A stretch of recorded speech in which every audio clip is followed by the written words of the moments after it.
Smooth. Because you were here the other day. I'm telling you, man. This is therapeutic for you. Get in here. Niners!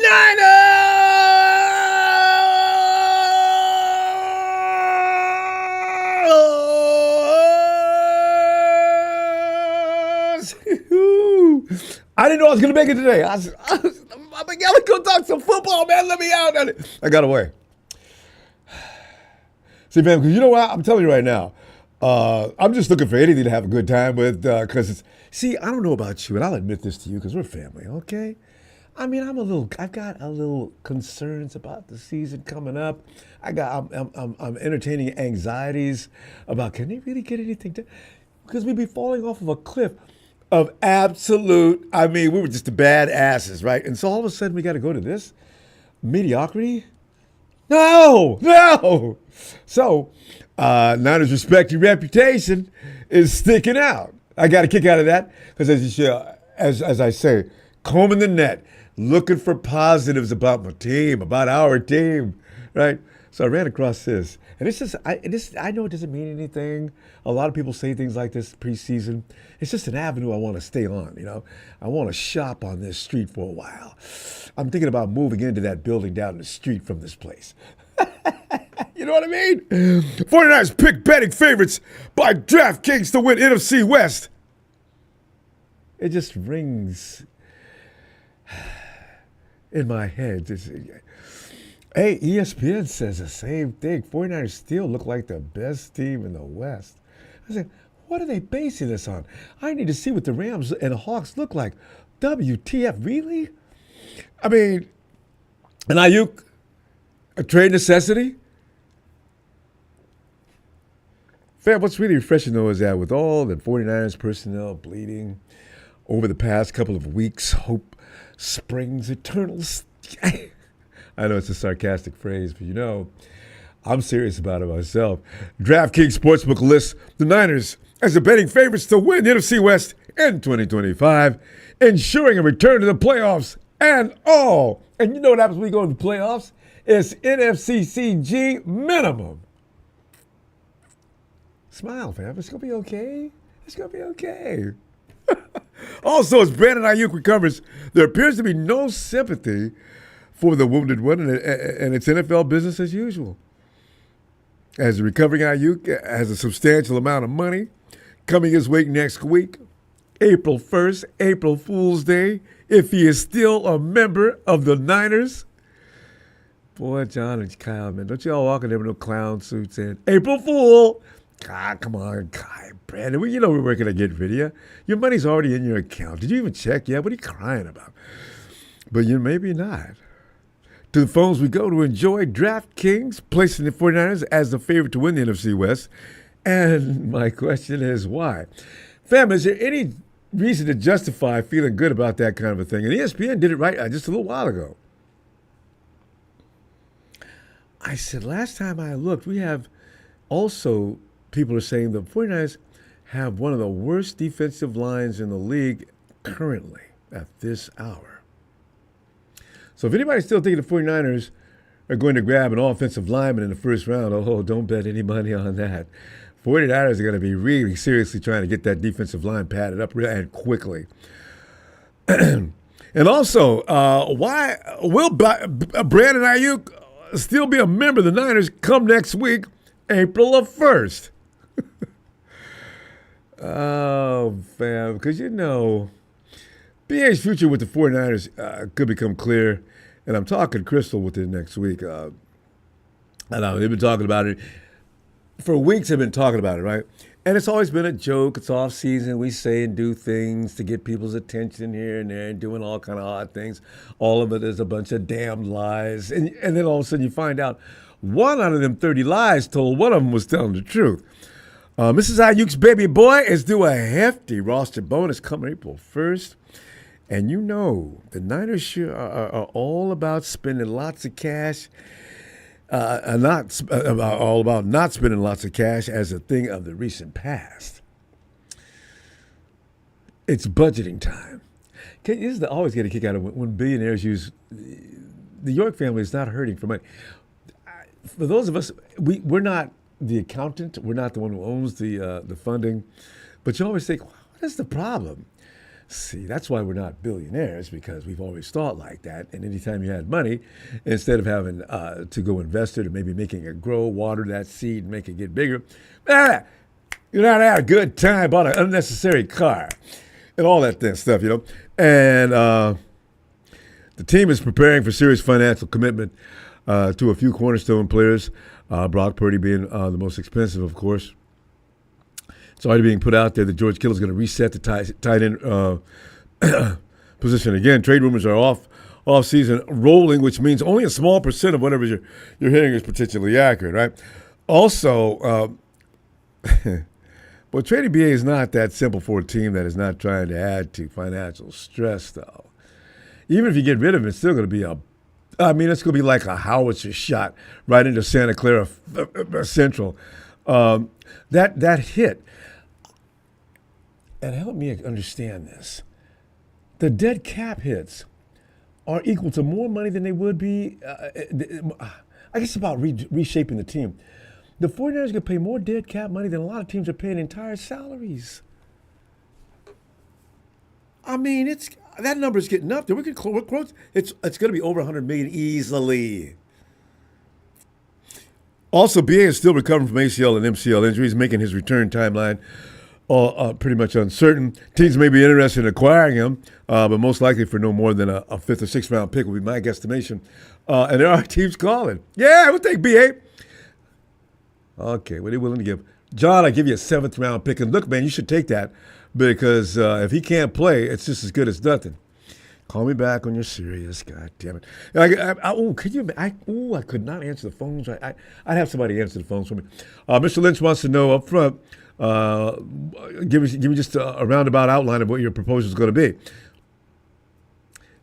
If I'm telling John, listen, anybody comes in saying less than a third round pick, hang up the phone. But the Athletics, Diana Rossini. Now, Rossini's a pretty solid, you can believe her. She chimed in on the matter from the Scoop City podcast, and she said this, quote, the 49ers have incentive to move Brandon Aiyuk before the April 1st payday. They've gotten some calls about him. We know that they signed him to a new contract last summer. We all know that the drama that came with that. It's a $22.85 million roster bonus here. So there's some chatter that perhaps they're going to move him. There's chatter that there's a teams interested. Rumors can be found accusing the Cleveland Browns of being one of the teams interested in Aiyuk. And what did Aiyuk say when we traded him? We traded him to Cleveland earlier. He said, "No, I'm not. I don't want to go to Cleveland. Let's get this deal done." CBA. See, we already had you in Cleveland. The Browns have wanted you all the time. You may be in Cleveland come April 1st.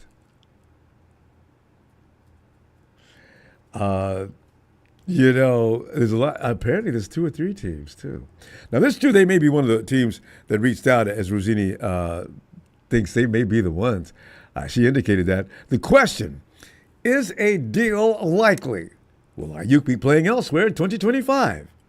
Rossini remains skeptical, stating, quote, I don't get the sense that it's a reality, and I really don't either. I'm sure the Niners would like to do it because of the finances. I don't expect anything to happen, unquote. Although the 49ers, every year, they give you that whoa moment. Every year, whoa! Every year, they just find a way to do that. Some of them have been good. Javon Kinlaw was not good, but I thought so at the time. Fam, if Aiyuk were traded, the 49ers would be left with Juwan Jennings, last year's first-round pick, the child of great expectation, Rick E. Pearsall, and DeMarcus Robinson been added to the list as B. Purdy's top wideout options in 2025, unless the team invests another high draft pick in a wide receiver. Fam, I know. Where you going with that? Where you going? You know what? If you're going to do another second-round pick, wide receiver, is it that serious? Hell no. What's really serious is get that defensive line ready. Get it ready. What are they going to do? I can't imagine what they're going to do. You can't get it all in the draft. You just can't. So But a few days left before April Fool's Day. What is going to happen, fam? What do you think it is going to happen? Will he be still walking around in a 49er uniform, that man named Aiyuk? I think not. I really do. Why? Because it's impertinent. The 49ers move money right now, and it's never been more important than it is right now.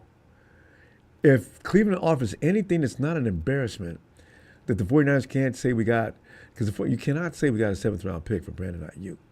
That's just a total loss of face. You use a 1st-round pick from him, you got a 7th-round back? Jed York could be pissed. Even he would be pissed about that. Less depressing stuff.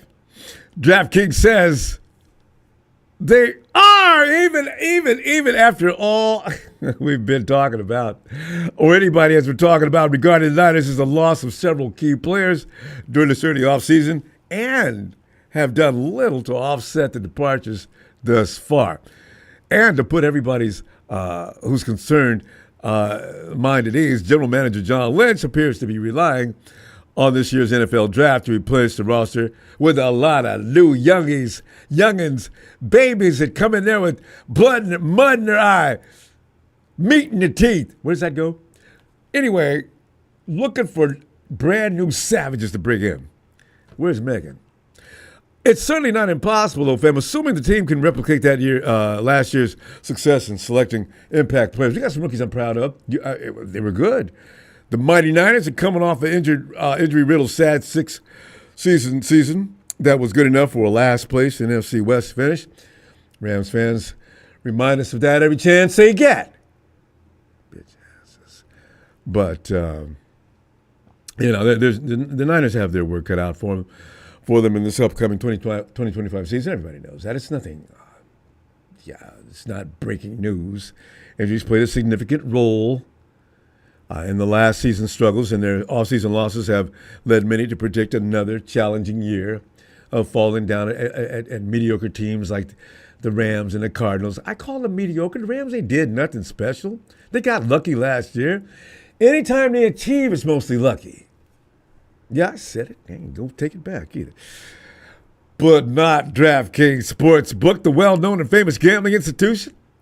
Listen, 49ers are the betting favorites to win the NFC West in 2025, ensuring a return to the playoffs.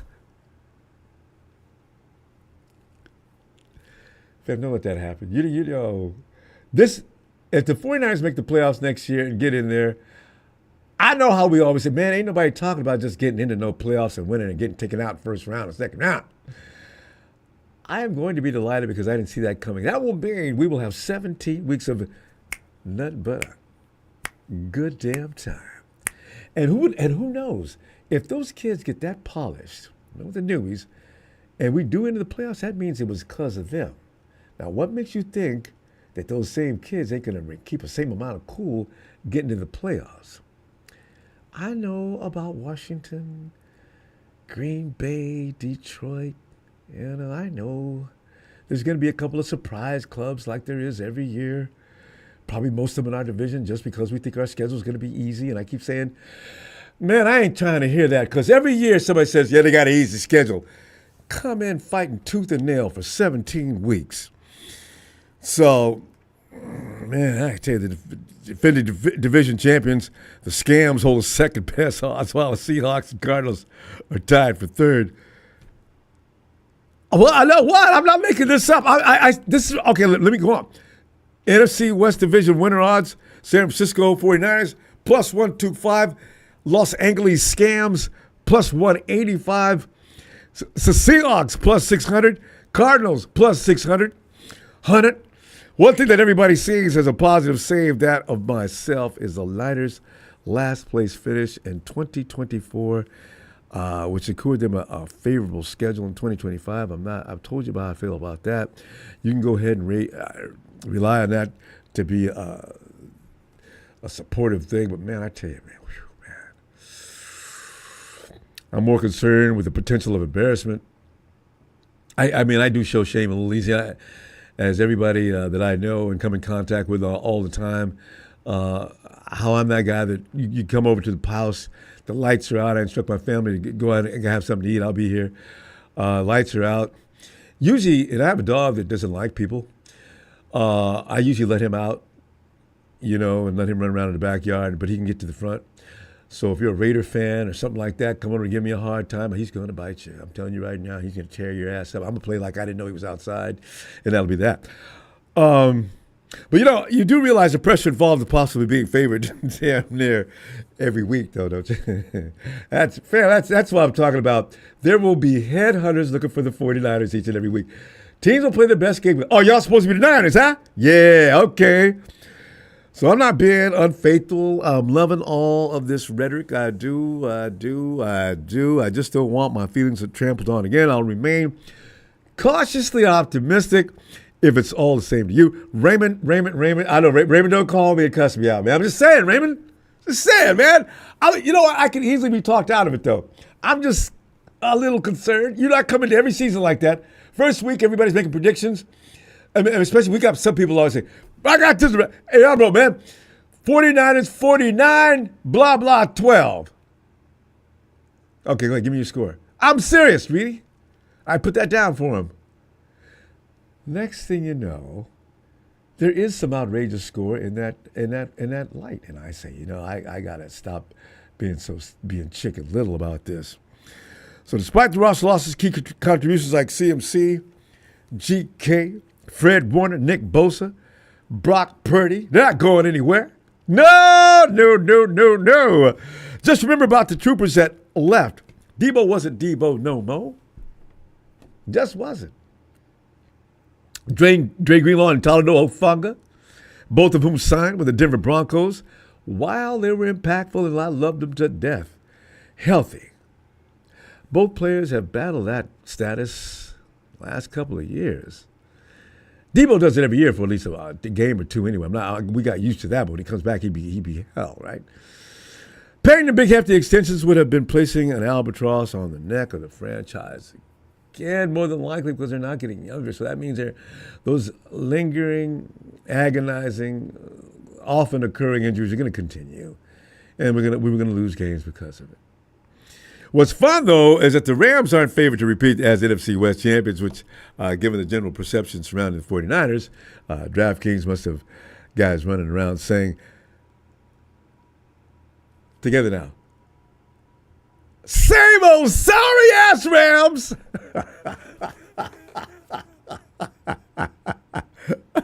That's the way sports media is. That always will be.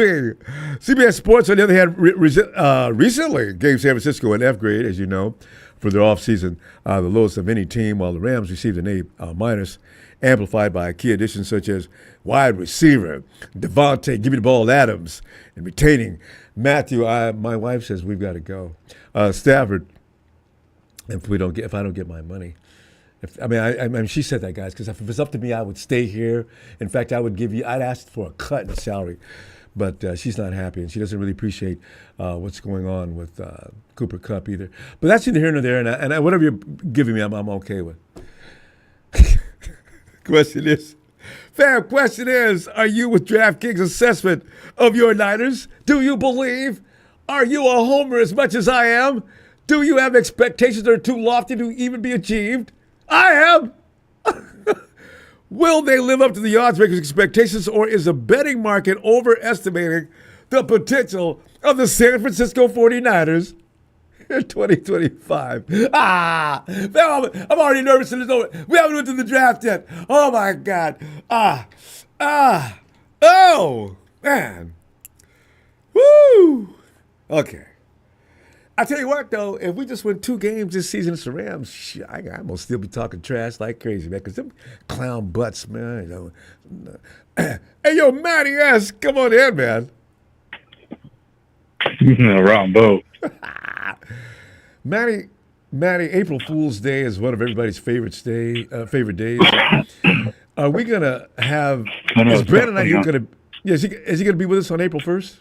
And also about that DraftKings assessment of the 49ers. Matt, go ahead. I'm kind of torn. I mean, obviously that is kind of a big deadline. I was thinking about that earlier, and really you'd have to have the right offer come in. I think he's still going to be with us. if you want to know the truth. So, I can give you that. but All the time. I mean, yeah. I mean, if somebody gave us a late round draft pick and took off all the, took the whole as much of the hit of the price of them as they could, maybe Detroit versus everybody.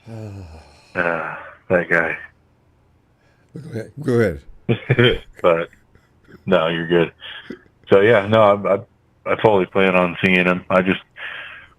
We know what he can do. He just needs to come out healthy. Just needs to have the full off season to get ready for the regular season like he didn't last year. So I think that'll make a huge difference. So if he's with us, I think we're going to get some pretty good performance out of him. Mm-hmm. Man, there's a lot of pressure on the 49ers front office. So now, you keeping him is a double-barrel shotgun problem. He's not going to be available for the first 5 or 6 weeks, so we're going to be shorthanded in that aspect, right? He's also coming off an injury that we're not sure what he's going to be like when he does get back. So essentially you're saying he's not going to be here at all this year. So, whatever offer you get, we'd have to almost bite the bullet and get we're trying to start a new slate anyway. Yeah. This is the argument pushback on that. And I keep thinking, I like Brandon Aiyuk. That's a solid argument. God dang, football is I'd hate to be in the front office. I can see me now sitting out on the curb when everybody came back to work the next morning. I spent the night standing out there, man. I can't think. I can't sleep. What are we going to do here? But, Matty, I think you're right. Yeah, it'd be some heavy decisions they got to make. You know what I mean? That'd be a tough job to have. It really would. So you end up getting rid of some talent that you probably shouldn't have, and hindsight's always a bitch. Oh, ain't it though? It's bit us in the ass how many times? Yeah, it bites everybody though, man. So it's not like we're just the only ones it happens to. No, I know. I just wish it would never happen to us, but yeah, I wish. It's not the last time. Yeah, that ain't gonna happen. Yeah. But I don't know. We still got a pretty good core, and like we've talked about before, Ronbo, we got to see some performances out of some people we might not have regularly seen that much of because we had so many starters out last year. So I'm excited to see some of these guys come into training camp, mix in with the veterans. I don't know. I think we're off to a pretty decent start. I don't know. Like I said, trust the process, Ronbo. Yeah. One thing you have to you can apply that to the 49ers because down through the years, when they first came in with that brick by brick slogan and it got everybody all pumped up, and then they went in and drafted Solomon Thomas. I was feeling then. I thought it was okay. Well, where's it? I thought this is supposed to be brick by brick. What is that? And then they went up, but in that same draft though, they picked up guys, Hall of Famers like George Kittle. So they miss, like every other team. A lot of people say the 49ers can't draft. Solomon Thomas was a miss. Yeah. Reuben Foster was a mistake. He wasn't horrible, though. It wasn't the worst thing we'd ever done. No. There's several people who could take that title. But there's been some people that I still think Dante Pettis got a better wide receiver. He needed some kind of veteran leader. Soft. Yeah, that's a problem. He was soft. I mean, could you get that out? He had skill, though. And it's just pulling up all the time, man, so he wouldn't get railed on. I saw him. Everybody saw him. And then he went on. He's become a journeyman now. He's all over the league. I don't know where he's playing this year. But he can play. It's tough. Yeah, he's got some hands. So he runs great routes. You can't be a football player. Was he a first-round draft pick? Second. No. And we traded. Oh, no, yeah. Well, we traded up to get him, remember? I think the Cardinals had threatened to get him. And word got to the 49ers, I guess, and they got on the phone and made a deal and traded up to get him. And so. Yeah. Oh, well. It happens. Too often it happens. So, I'm excited for the draft, though, Ronbo. Yeah. They've been scouting and looking around. They were up here in Oregon like a week or so ago. I know. So I remember since Matty, were you there to see the 49ers go over there watching people?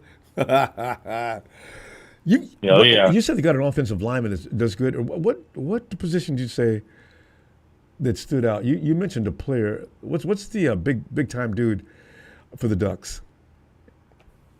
I was just talking about him earlier today. Now I'm drawing a blank. I was talking to one of my homies about some of the draft stuff because he's a Denver fan. So now I'm drawing a blank, dude. Now I'm on the spot. Don't they have an edge rusher? Don't they? I thought they had somebody that played defense was pretty. We tough. do. We have a linebacker too that they were looking at. He was just a little bit smaller than they wanted, but I don't know. Oregon had a pretty decent defense last year, so all right. Usually not the forte. It's usually hot on offense, but yeah, defense came to play last year. So You're right. some of those guys will definitely go in the draft. Offensively, then maybe you mentioned somebody on the offense. Oh, Dante's with the Giants, according to Mr. I Block think I Ice. did. Thanks, Mr. Block Ice. Yeah, Pettis is with the Giants. I didn't even know that. Well, that figures. Well, then I'm even drawing a blank on the quarterback. But yeah, the Oregon quarterback, somebody will pick him up in the draft. Yeah. I don't know. I just hope that we. I mean, the 49ers, they really sound confident about the draft. You know they should be by now, though, man. You know what? It took them a few years. They learned a lot from the guy that just left us and is over in with the Washington team. So I'm expecting as good a draft as I've seen last year. Peters, Adam Peters. Oh, Peters. Yeah, I think that was the brain behind the best moves the 49ers made down through the years. But this year, look what he did with Washington. Look at that team. Adam whipped them into shape. Yeah, it's crazy. In a few minutes after he got there? Damn. You know what people used to say, though. People used to say, hopefully they're paying him good. Yeah, well, yeah, you know they are because that's who wouldn't have left. But you know, down through the years, people saying, you need to get rid of John Lynch and let Adam Peters run that operation. And I say, well, I like John. You know, if they'll both stay together, that's fine because you never know what's going to happen, and it did. Peters, everything that John knows probably is because of Adam Peters, so he should be able to do a good job for us. Probably right, yeah. Going ahead. Yep, I would agree. Yep, absolutely. So I think we're on the right track, Ronbo. I'm curious to obviously just still see what happens with Brock Purdy and that whole money situation. And, you know, whether it's 50 or 55 or whether they end up giving him what Dak Prescott's got, they'll break it down. They'll work the money out to where it doesn't kill us every year. Yeah, no, the 49ers will never, they've never done that. If they get a deal, they've got it structured in a way where it doesn't hurt them. They're really good at that. So that's why I'm not even afraid about this contract. Now the headlines are reading the 49ers are no longer in any hurry to get the deal done. That means there's trouble in paradise. He's not signing right away. You can always read between the lines when they start talking trash. Oh. Well, just be thankful, man. You're not like we don't have a front office that pays a quarterback that didn't get any performance out of $200+ million guaranteed. And we also be thankful you don't have a flop like Dak Prescott. That guy's the choke artist, dude. Well, you've made that statement. And this statement applies to whom? Is Texas Boy in there? Texas Boy always comes in and makes a few little stinky statements and leaves the coward. Manny, we're going to go ahead and leave. And for now, I'll be back this weekend as usual. You come back Friday? Yeah, can't wait. Nice. Something's going to happen. It was good to see you in the middle of the week. I wasn't sure if we were going to see you until Friday or not. I'll see you too, Matty. Yeah, you know, Friday I'll see you. Yeah. All right. All right, brother. Thanks, man. You have a good night. Have a good rest of the week. Thank you, and you too. All right, buddy. Matty. Night, buddy. And hey, come on in.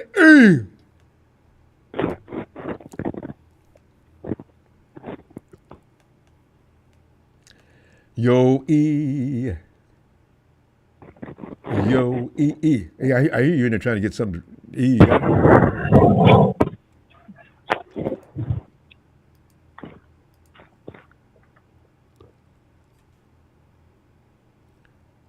Oh, Oregon defensive back, Sterling Gabriel.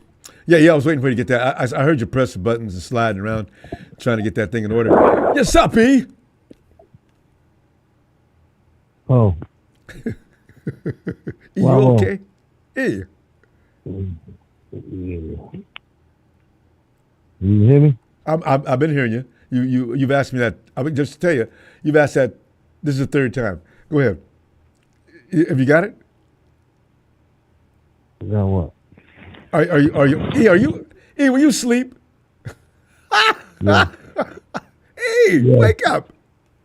I'm trying to. I don't know what's going on. E, I want to talk to you before I went to sleep. okay. See, you want to go make yourself a cup of coffee? Mm-mm. Who makes a cup of coffee before You're you not go going to into remember bed? the conversation at all. Hey, we're talking about Brandon What's up, Aiyuk. E, we're talking about Brandon Aiyuk. What are you doing? He ain't did anything. He's just laying up trying to get better. But Monday he gets $22,085,000 if he's still on the roster on April 1st. Yeah, E, are you with that? trade. Yeah. Is that okay with you? Or No, you want to they trade him? can't trade him. You want to trade him? No, I'm with it. I want Brandon, but Mm. I don't think it's not my team. That's why everybody like it's your team. Mm. He's trying to save his money to do what he want to do with it, not win championship. Mm. And listen, I want the 49ers to win, but if you look at the moves they're making right now, don't look like they're trying to win a championship this year. Mm. So I think Brandon Aiyuk might be a tragedy. You know what though? From what you just said, I can deduct that you think the team would have been fine had we kept all them pieces that we let go. Is that where your mind is at right now? No, not with all of them. Some of them. Like, you can't keep all of them because some of them wasn't doing what they're supposed to be doing. Now, you can't pick up all them draft picks in the draft this year. That's no Hey, sense. boy, I Even with, wholeheartedly agree with that. I don't know what he's saying when he says that. What does he mean? Whew. So what is your game plan with that? With playing with players, you don't know what they can do on the field. They never played on the NFL field one time, and you know what they're gonna do. I know. I don't know honestly who John's talking to when he says that. He has to know. We know Himself. better than that. You think he could, like, John, they always say John, like, he's a good-looking guy. He has a smile. Big He and looks the mannerisms part. when he's addressing the media. Yeah. Unlike Kyle who Yeah, comes up he there and looks makes the everybody part. mad. Kyle is like me. Like, I'll make everybody mad too because I just tell you the truth. Yeah. And don't be smiling at you or anything like that. And if you say the wrong thing, I'm going to come back at you quick with a dig. Kyle will do that to a reporter in a heartbeat. Word. But John never does But that. John's very eloquent, cordial, and keeps that smile on his face. You've never seen him get pissed off in front of the mic.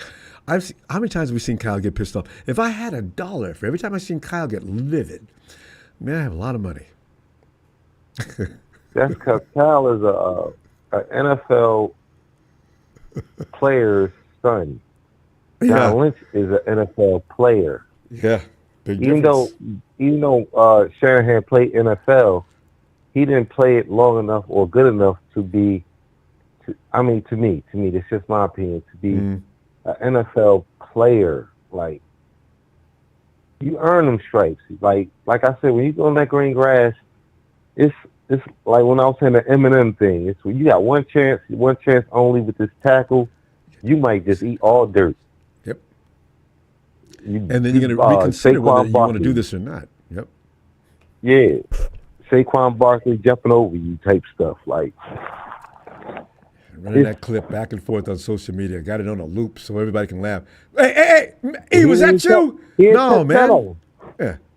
He didn't touch none of them.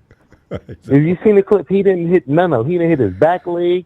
He didn't hit his sneakers. He didn't hit nothing. I've never seen such a defiance of gravity. Fam, I'm telling you, he went so high in the air. I don't know what kind of hops is that.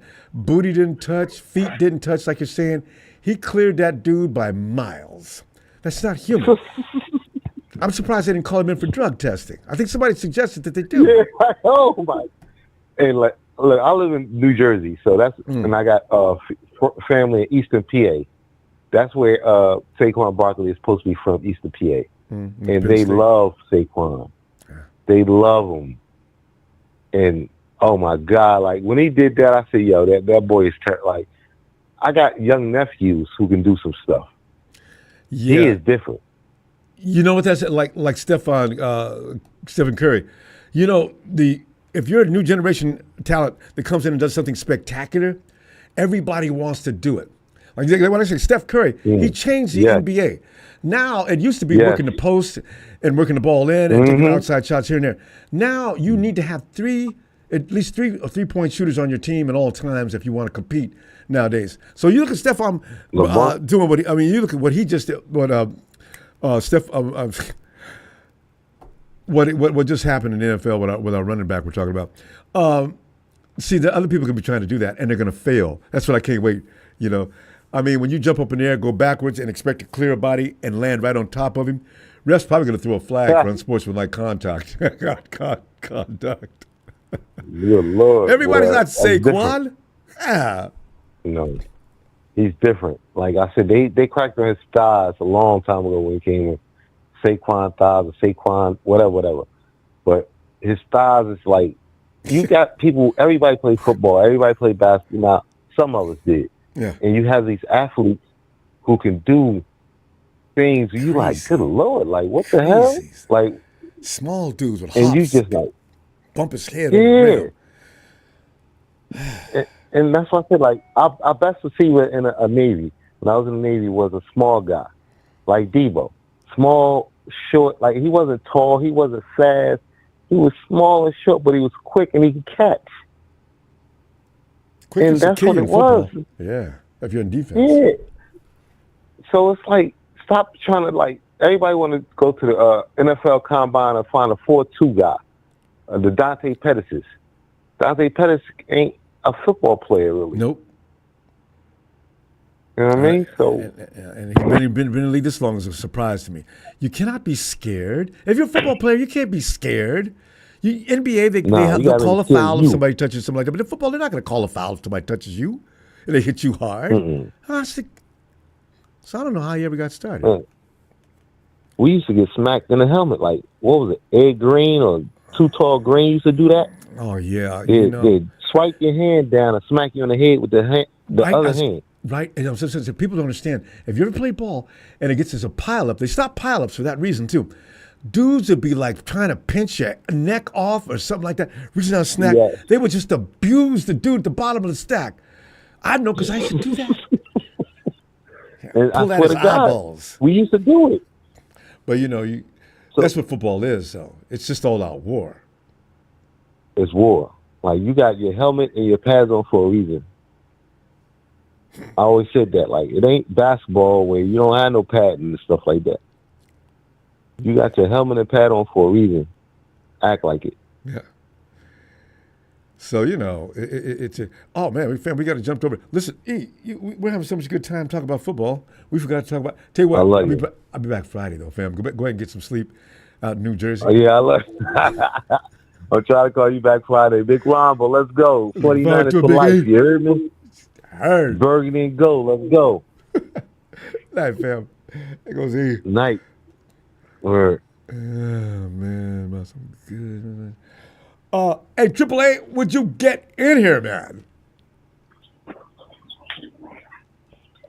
What's up, Ronbo? AAA, man, we have been anointed the chosen ones of the NFC West.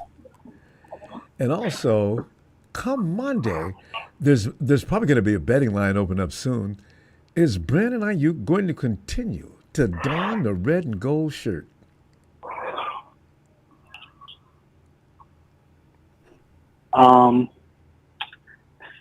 I mean, from what I heard today, about the rumors saying that the 49ers will possibly attempted to trade for Brandon Aiyuk. So, and I think the deadline is like April 1st. Yeah, exactly, absolutely. So, or $22,085,000. Ooh, that's a big money. Woo! That's a signing option bonus. Wow. But then, of course, 49ers like to pay everybody up front. So if they want to say goodbye, you ain't got to be saying, y'all was cheated me, I got hurt. And as soon as I got hurt, just throw me in the garbage like I ain't nothing. So it would behoove them, and this is business. I'm starting to feel like Big Show, Stop worrying about them millionaires and move them around just like because he ain't worried about you. I guess you got a point there. Okay. Try not to feel bad about it. Yeah, Triple S unreal. No, if you have any kind of feelings about you, to be human is to really like your team and the members of it. So Big Show is just hard. Show, I love you, man. But you are hard, bruh. Triple A, go ahead, man. I'm sorry. I like to start with Big Show. Oh no. Yeah, you're good. But yeah. So we'll see in like 4 or 5 days to see if this time BA still on the team or not. So, but yeah, as far as you saying for the 49ers to win the NFC West, I know of course I hate the Rams, Ronbo, but I know they got, they got talent, Yeah. I'm not gonna lie, but let's just say this: don't count us out. If we have a great draft, this coming up, I think we have a great chance winning the NFC West. There you go. And of course, you have your core pieces. So yeah, the offense is not. The offense is going to be fine, provided they don't get all hurt. The offensive line, Triple A, you know what? When was the last time we had? We need to fix that D line, though. The D line. Because how many bad offensive lines have we had since Kyle came? See, having a bad offensive line, everybody else will be destroyed by that. But the 49ers still managed to score points with a bad offensive line. Remember we was averaging 30 points a game Brock's first year? Second year? But pretty much both years. We never had less than 25. It was his second year. Yeah.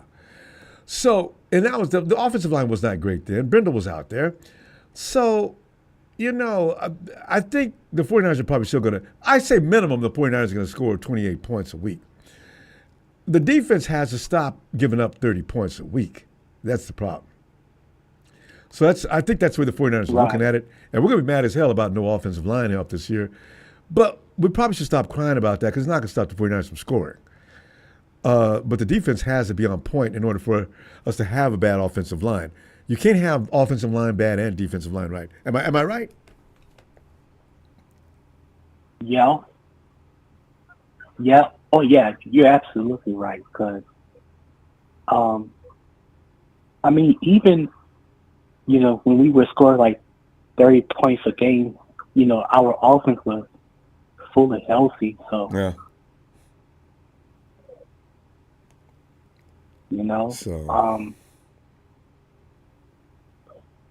So yeah, I can't wait for the draft though, because I know, right? I really think the 49ers gonna crush this draft.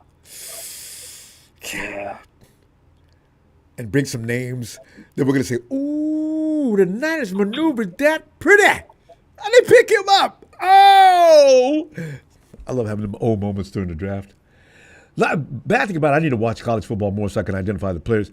Ellis has been trying to educate me. I still haven't. Ellis, I promised him before draft Adam have every last one of them picks that you're talking about looked at. Can't be ignorant for the draft. I got too many things to do during the course of a day. I can never get around to having fun, except for now. But fam, yeah, the draft. That's going to be special. Especially after Lynch said what he said. Yeah. But yeah, and today I heard that, the I think the range of paying Purdy is between 50 and 55, and that seems about right.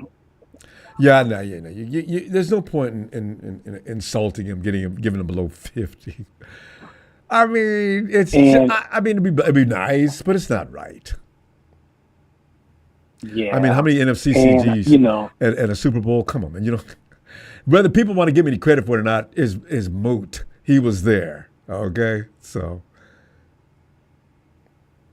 yeah, and Colin Cowherd and and that dude Nick Rice saying that the 49ers should pay Purdy $40 million a year. Like, there's no way his agent gonna ask for that. Accept it. Yeah. That's wrong on so many levels. And in fact, it would embarrass the 49ers as well. Because then people, well, you guys ain't got enough money to pay your quarterback? I thought he had franchise written on his name. And then you pay him $40 million. They're not going to do that. It speaks to being unprofessional. Though. I mean, if 55. Because if Trevor Lawrence could get paid that much, and if Dak Prescott could get paid $60 million, hell, everybody should get paid $65 million then. Because Dak Prescott ain't diddly. I mean, he's just not worth $60 million. And Jerry Jones, we can blame him for the market being shot all out of proportion for that signing alone. Irresponsible. Yeah. And I mean, I would be happy if they, when the 49ers paid Purdy like 50, maybe 52 million a year. I mean, I'll be thrilled. And pack it with some bonuses and incentives. You don't have to give it all to him in the salary. Just make it attractive. Make it something he can't lose to. I mean, man, we gotta go. I didn't even know we reached over the clock again. Okay. Too late. I think I'll see you Friday, and you know this. Yeah. All right, Ronbo. All right, fam. You have a good night, man. You too. Niners for life. I'll be even under the dirt, still rooting for him. All right, Ronbo. Yeah. Texas boy, it doesn't matter that he restructured his contract, that he had that to restructure in the first place. By the way, Texas boy, while you're talking so bad about Brock Purdy, has Dak ever beat him?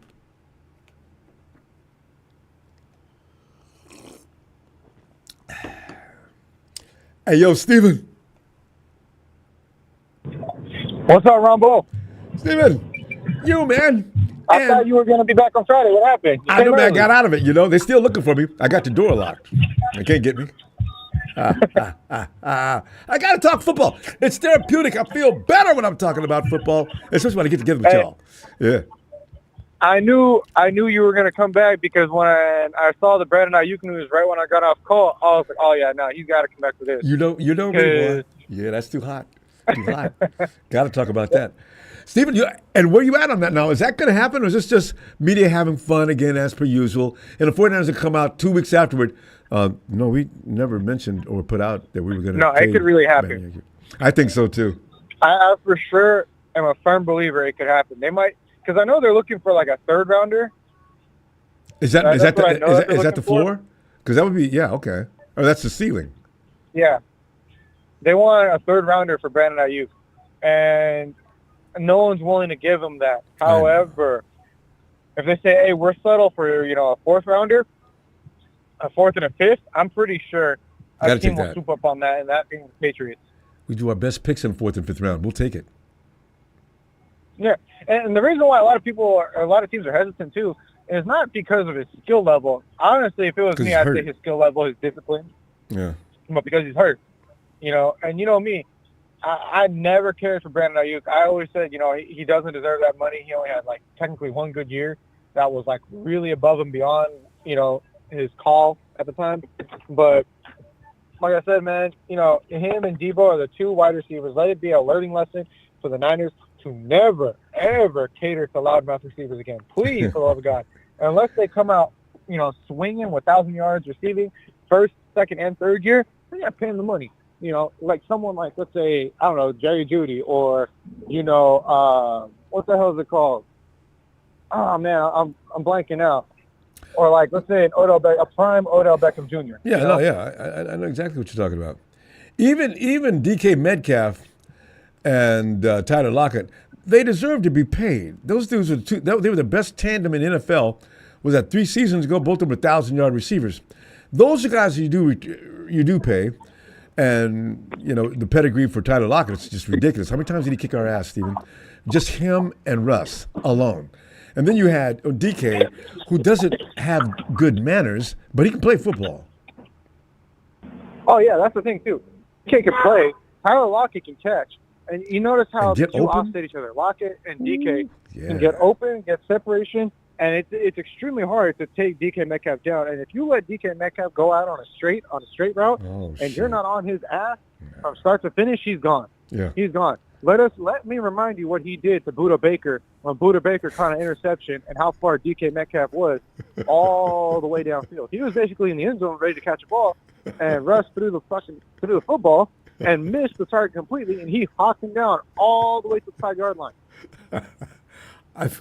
I watched that after it happened. I can't tell you how many times I watched that. I couldn't stop laughing because there was people in pursuit of Buddha, and all of a sudden, this dude comes out of nowhere looking like a cheetah, just striding, passing by everybody with one leap of a stride, grabbed Buddha's little booty, and throwed him. I mean, he threw him into the dirt. Bravo. Buda Baker did a double take mid-stride. You didn't see him do it. He looked back and he saw him, and he was like, "Oh, okay." And then he really saw him. It's like, "Oh shit!"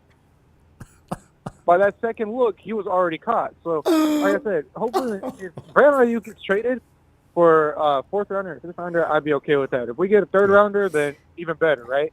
But honestly, 4th and 5th rounder is what we do our best. And what we can use is those extra 4th and 5th rounders this year.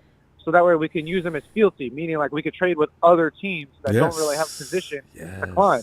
So it's like you got to play the long con, And unfortunately, like I said, Brandon Aiyuk only had 1 good year, and that was last year. Technically not last year, 2 years ago now. Speaking, considering we're already out of the season, but he's like another Debo. He gave us 1 good season, and that's it. And the only difference between him and Debo is the fact that he has 0 discipline.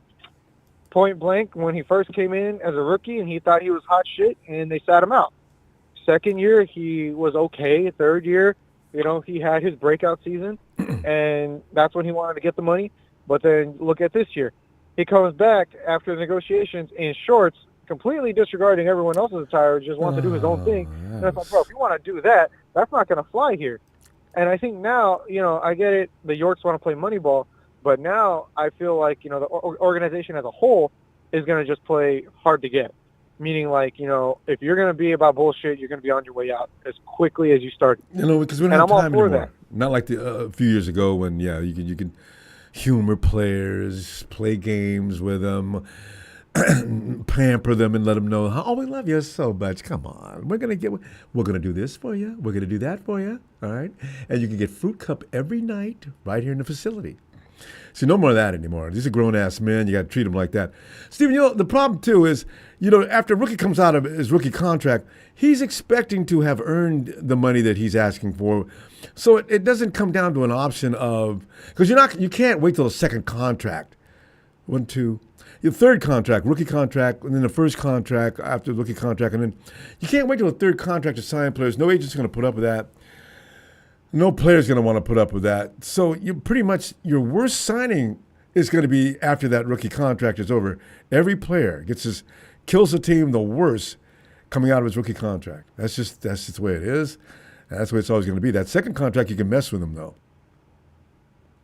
But here's the thing, though, too, Ronbo, is that, organizations like the Niners, and I'm not going to really speak on the Cowboys because the Cowboys will always Cowboys. They do everything their way, yeah. The Cowboy way. And what's crazy to me is that the Niners have been down this road plenty of times where they get a player who does 1 really good year and just falls off or gets injured, and it's just continued to be a loudmouth. I'm hoping that's not the case for Demo Lenore because we've seen him progress a lot. Him and Ambry Thomas showed up on the same boat at the same exact goddamn time. They already paid him now. Deommodore Lenoir progressed exponentially. So that's why when he got signed, I was like, he's worth the money because he's able to adapt. He's willing to learn. Steven, the Ambry, 49ers not are so like much. that. Remember, though, Demo did not go in and ask for money. I think they called him in. The 49ers are like that. I mean, if you're really just kicking ass during your rookie contract, they're going to try to sign you early. And they tried to do it to Nick. And Nick said, no. Oh, wait, guys, you're not going to get me for below value. And that's a running risk on their part, but that's how much faith they have in themselves. And some guys do get that. I think they did that to Dre as well. But anyway. Well, you know what's, oh, man, speaking of, did you say Trey? If Dre. you did, I feel so bad for Trey. Speaking of Trey Lance. Oh, no, yeah. No, I said Dre Greenlaw. You're saying Trey. Oh, yeah, I know. Trey Greenlaw. I said Trey. Yeah, oh, boy.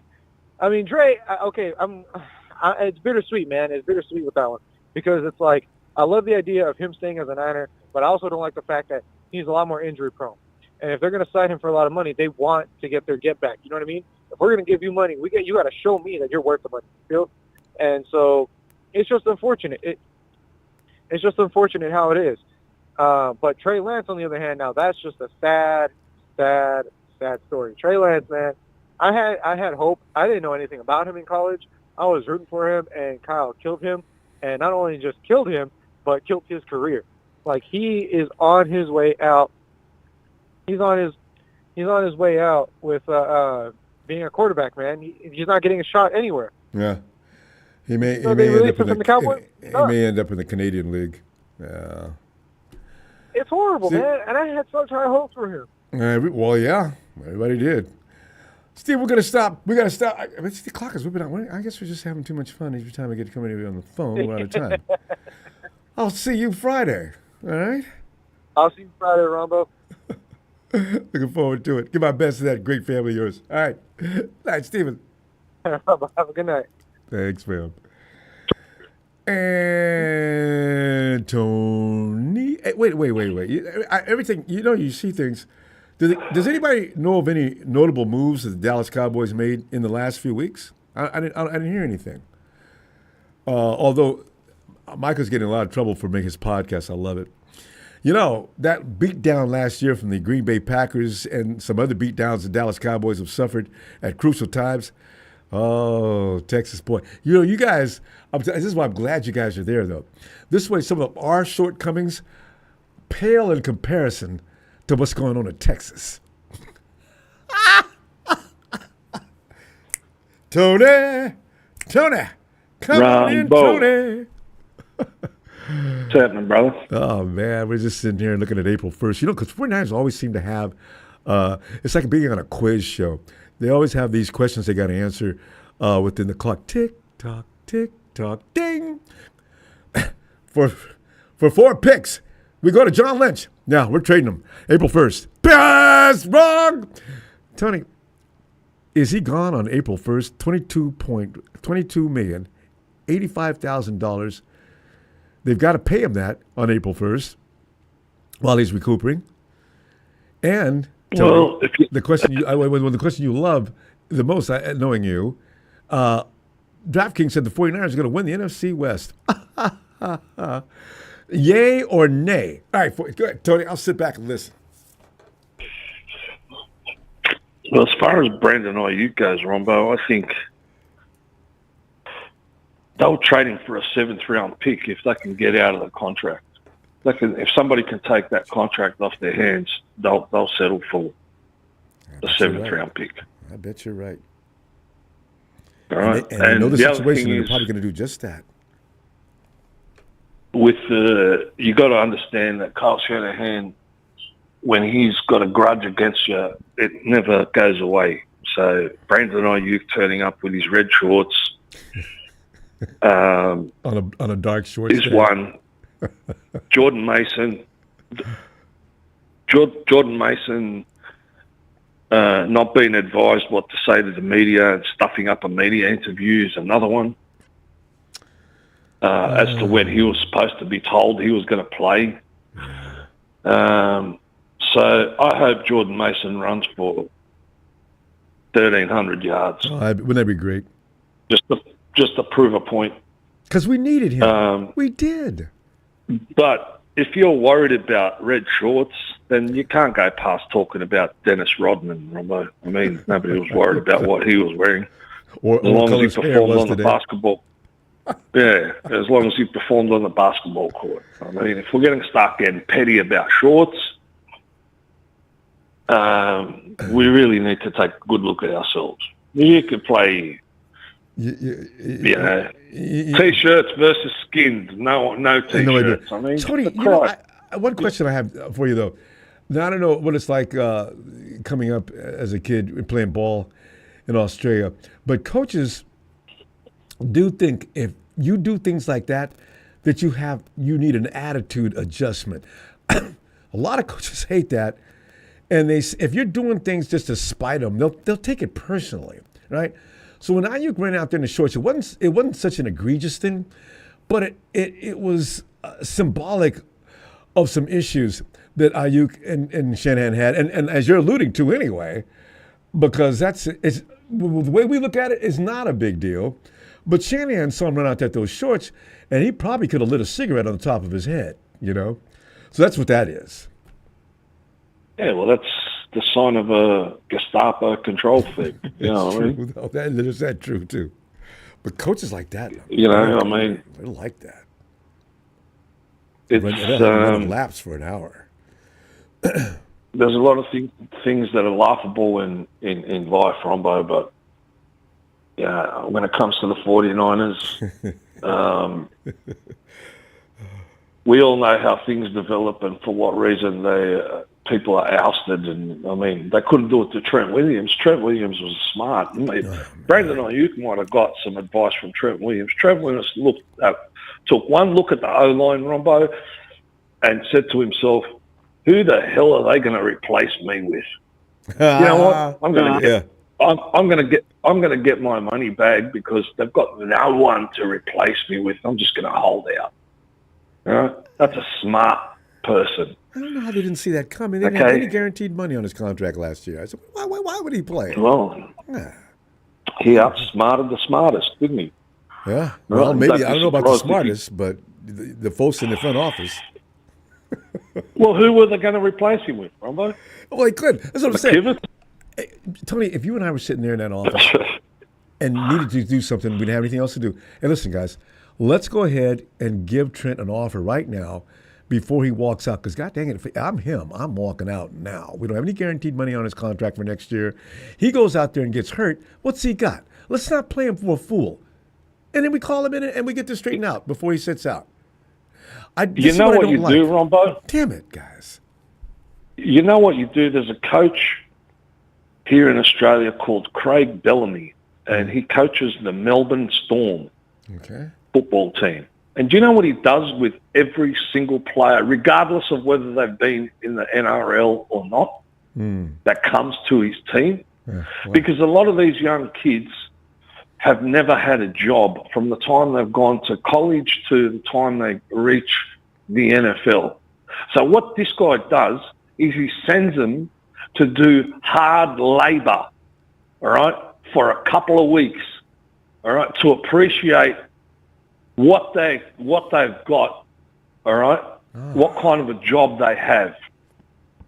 And I'm talking shoveling shit on race courses and digging holes and bloody all sorts of crap, all right? And then when they come back, he says to them, now, do you want to pick that or you want to play football? And that team, Ronbo, is in the finals every single goddamn year. Yeah. You just can't get rid of them. They're like a bad disease, all right? Yeah, it gets a prima donna right out of him. I love it, Tony.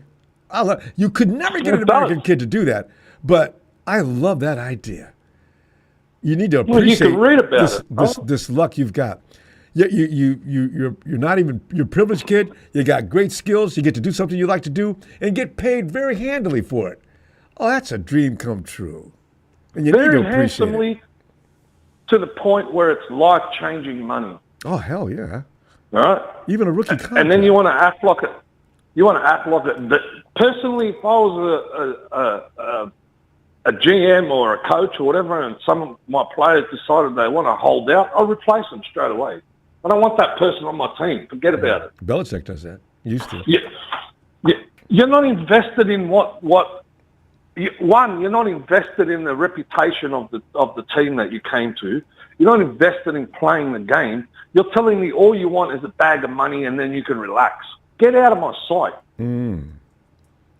Tell your story walking. I'm not interested.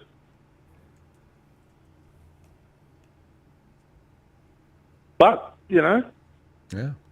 people do strange things for money, you know what I'm saying, Ronbo? But Shanahan, 49ers winning the comp, it's as if we discount the fact that other teams around us are not getting better and they're not going to be in the draft. We're the only people that are going to be there on draft day. Right. And Carl Shanahan and John Lynch are not going to make any mistakes in the draft. They're going to hit all 11 picks. Not one mistake. That's true. That's why I don't know why John came out and said that. I was an insult to everybody who's listening and watching his intelligence on John. John, what are you saying? You don't have an answer, do you? And you came up with that. So I laughed. I hope he does well. And though. if Jordan... if you trade Jordan Mason to a team that you could be playing in the playoffs if you make it, right? Yep. And if Jordan Mason runs for 1,300 yards this year, Ronbo, how is Kyle Shanahan going to look? Oh, and they're going to continue to train the camera on him every time. If Mason does well, every time he does a nice run, the camera's going to pan over to Shanahan. I just know it because John's not on the field. Smart enough. The other guy that we've got, can't think of his name. Is it Green or that we've got as a running back? Oh yeah. Used to be a receiver. The kid we just signed the other day, right? Last week. No. The one that we had as a rookie. I know. Yeah. Is it Renato Green? No. No, that's a defensive player. The other one. What is the blank on his name? What? He was a wide receiver. Running backs look for contact. They look for the big hits. They can handle the big hits. They're big boys. You put a wide receiver, you know what I mean? Yeah. And you're saying about Brock Purdy. Ronbo, I've got some news for you. Real quick, because we're way out of time. Go. If they trade for Aaron Rodgers and keep Mac Jones behind him for a couple of years because Purdy wants to get paid $60 million. Tony, but you know what? I love that subject. The clock is zooming tonight. We gotta go, Tony. We're way over. Hey, bring that back though Friday, will you? That's gonna be. People are talking about that anyway. We'll see what happens. All right, Tony. I'll see you Friday. All right, brother. Shout out to Evan Ellis, Big Show, Papa Dragon, 49er Brian, and the rest of the crew, and I'll catch you in the next one. Hey, looking forward to it, Tony. Appreciate you, fam. Cheers. All right, brother. Cheers. Cheers. All right, Pop. Get in there, Pop. Man, that clock is zipping out today. Seems like it's only 3 minutes long. Papa. What's up? Pop, you're up, man. I'm looking at Brandon Aiyuk. Is he going to be in uniform as a 49er come April 1st? And Pop, in spite of what we all know and believe, notice I use the term know and believe, DraftKings, ESPN, they're all saying 49ers are still the best team in the NFC West. I said, y'all, you guys know about what happened to our defensive line, right? Are you serious? So I feel like people know things we don't know. But Pop, what are you thinking? I mean, the whole business, 49er football is good business for the NFL. Apparently. That's just the way it is. And the Raiders are not good business for the NFL. Nobody talks about it. You're so right. It's right. So, I mean, number one, I mean, you got to understand the whole point is to take people's money. And, I think that one of the biggest fan bases in the United States is the San Francisco 49ers, without a doubt. So, that's a lot of betting power. So, for lack of a better word, I mean, this is just all about money. Everything's about money. At the end of the day, it's all about money. I know, So, especially professional sport. I don't believe, My God. you know, over the last 4 or 5 years, every single year where they've sat there and said, oh, the 49ers are favorite to win the Super Bowl or favorite to get back to the Super Bowl and all this other crap, I always took with a grain of salt because you still got to play the games. And Absolutely. the reality is that the truth is what the truth is. The truth about any situation is how good is your quarterback situation, how good is your coaching situation. I don't believe the 49ers have the best situation in the NFC West. And they haven't had it since Kyle Shanahan has been the coach of this team. They've always had illusions of it. Like, you know, Jimmy Garoppolo was an illusion. Trey Lance, he was an illusion. And Brock Purdy, is he the next illusion? And I think the writing for me is on the wall. The writing is very simple. If Brock Purdy's going to his last year and people are having trouble negotiating and blah, blah, this, blah, that, how come teams aren't coming after him? Yeah. They're not. There's no team coming after Brock Purdy at all. There's no one trying to offer anything for Brock Purdy. And the reason for that is that he had wildly inconsistent play last year when the theory was if Brock Purdy doesn't have his weapons, he's going to be ordinary. That kind of proved itself out last year.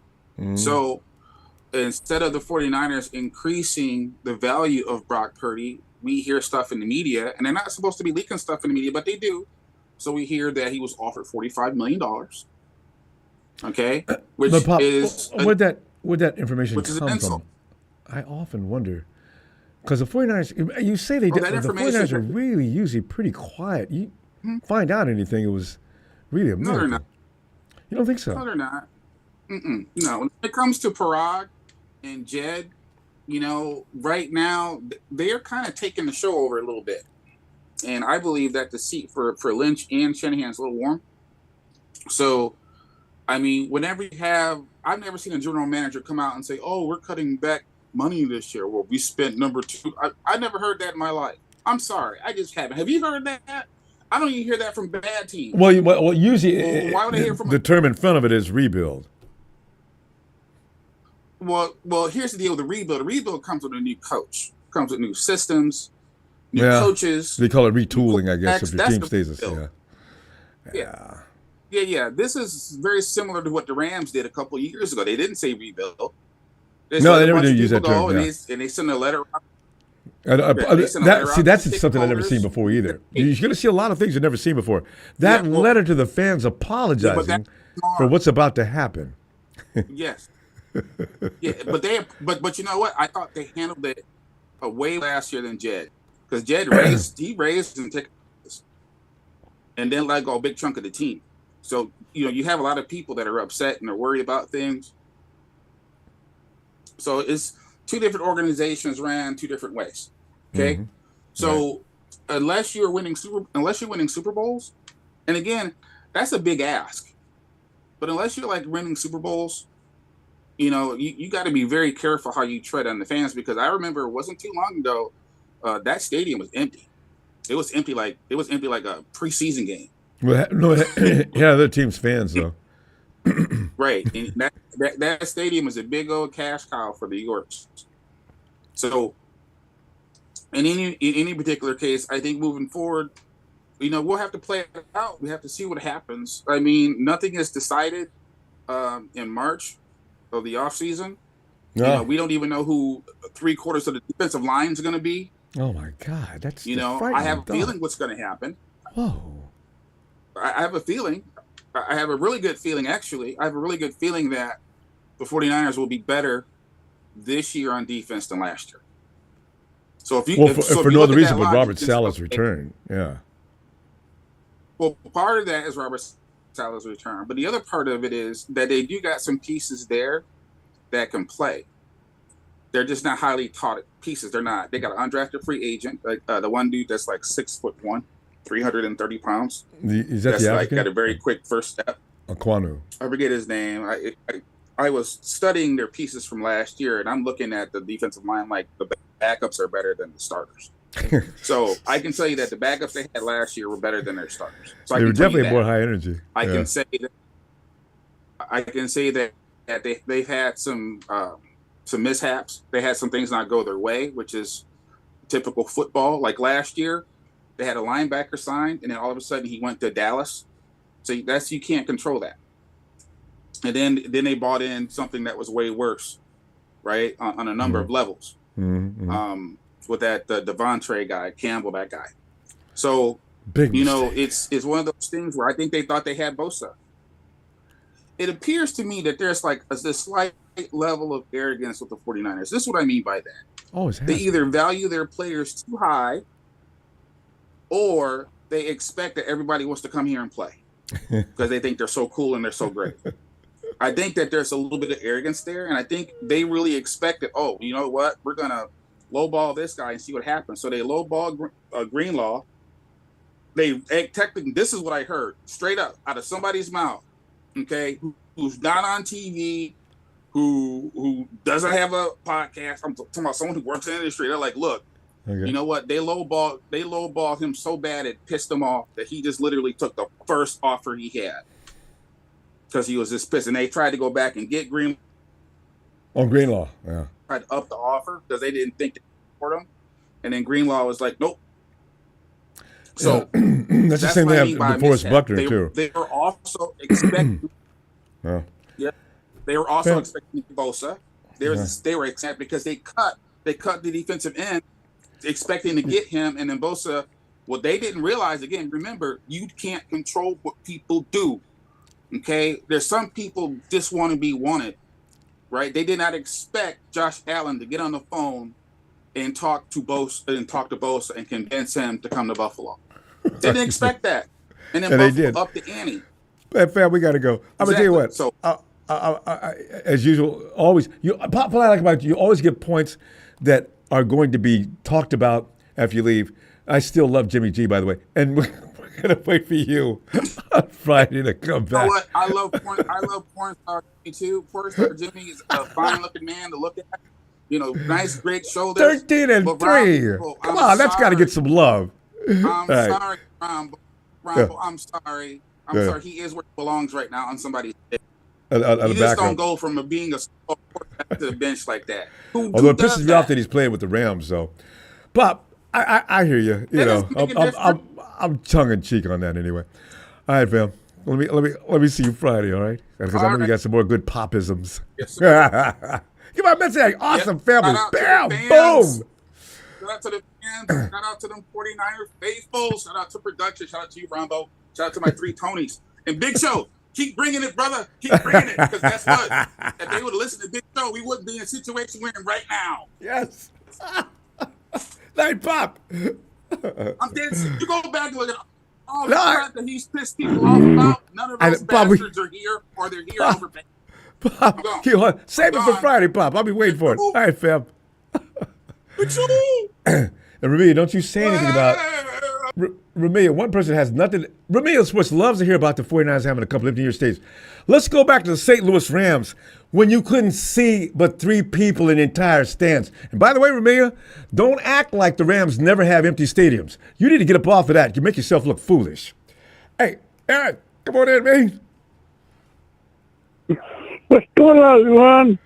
Eric, man, we're sitting here wondering if we got a $22 million man that may longer be $22 million come April 1st. And that's why I said, you know what, let's get odds on this. Do you sign? But then again, if you weren't going to sign him, why would you wait until next week? Well, they've been trying to trade him possibly. I honestly do think the 49ers are fielding phone calls if they're getting any. Now, the lie is if they're getting any. If the 49ers aren't getting any phone calls and lying about it, they're doing that in order to draw teams. Hey, John, yeah. You guys, so how many offers you guys got so far? I mean, what looks good to you? Maybe I can beat it. And let's get Brandon Aiyuk out of your hair. So, you know, and Eric, can you imagine being in the front office of any NFL franchise, especially NFL franchise? Yeah. You know, baseball is one kind of animal. And the NBA, wow. You know what? There can't be a lot of difference between the NBA front offices as far as transactions go in the NFL. That's got to be, man, that's got to be madness. And you got to be careful to make the right decision because every year, one or two GMs make a fool of the rest of the NFL, and the same with the NBA. Yeah. Yeah, so, used to be Belichick for the NFL. Yes. I'm glad we got to have a show tonight. I was thinking about we're going to have to wait till Friday to see No, I got out of that. When I say I can't make it, it's only because I can't, but I made it. So, Eric, appreciate that. Nice. I mean, thanks. Yeah. Eric, also, what's going on? Yeah, Hawks, update us on this. Yeah. You just picked up a player too. Not much is going on out here in Seattle. You just picked up somebody the other day, or yesterday. Oh, you picked up our guy. Yeah. You picked up Saubert, our tight end. That's not really a huge thing, but I mean, yeah. Saubert, everybody's talking about him last year as if he were good. I didn't see it. Eric, it's funny because you guys normally pick up multiple tight ends. I've noticed down through the years, the Hawks always have at least a couple of good tight ends. We have one all the time. It's George Kittle. But we're always lacking for two. I'm trying to think of the last time we had two. Another one besides George.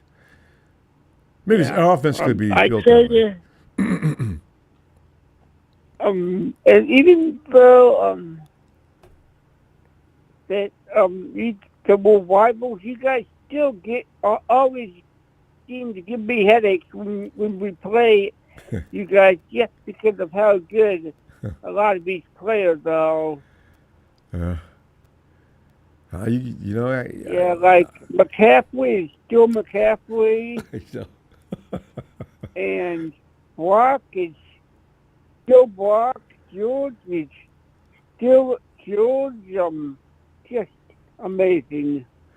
But it's amazing how many people just every anything about Brock Purdy. I always, quarterback, I've seen every quarterback in the league go weeks where he wasn't perfect. Every last one of them, including Patrick Mahomes, Josh Allen, Lamar Jackson. Nobody's perfect every week.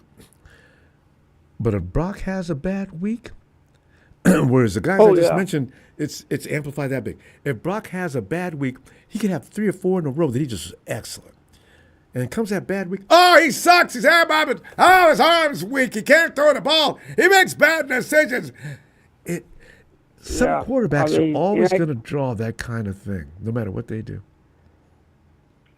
So, and Lamar and Josh, they haven't been to all these they haven't been to Super Bowls. They haven't been to NFC Championship games. But they always say it's all about the team and has nothing to do with the quarterback. Well, in this case, how come Josh, Lamar, Joe Burrow, and all those other guys, why do they get a pass on doing less than Brock? To be continued. I don't think they should. I don't believe they should. You're right, because, and again, twice Brock has come into Seattle and he's won both times. So, at the end of the day,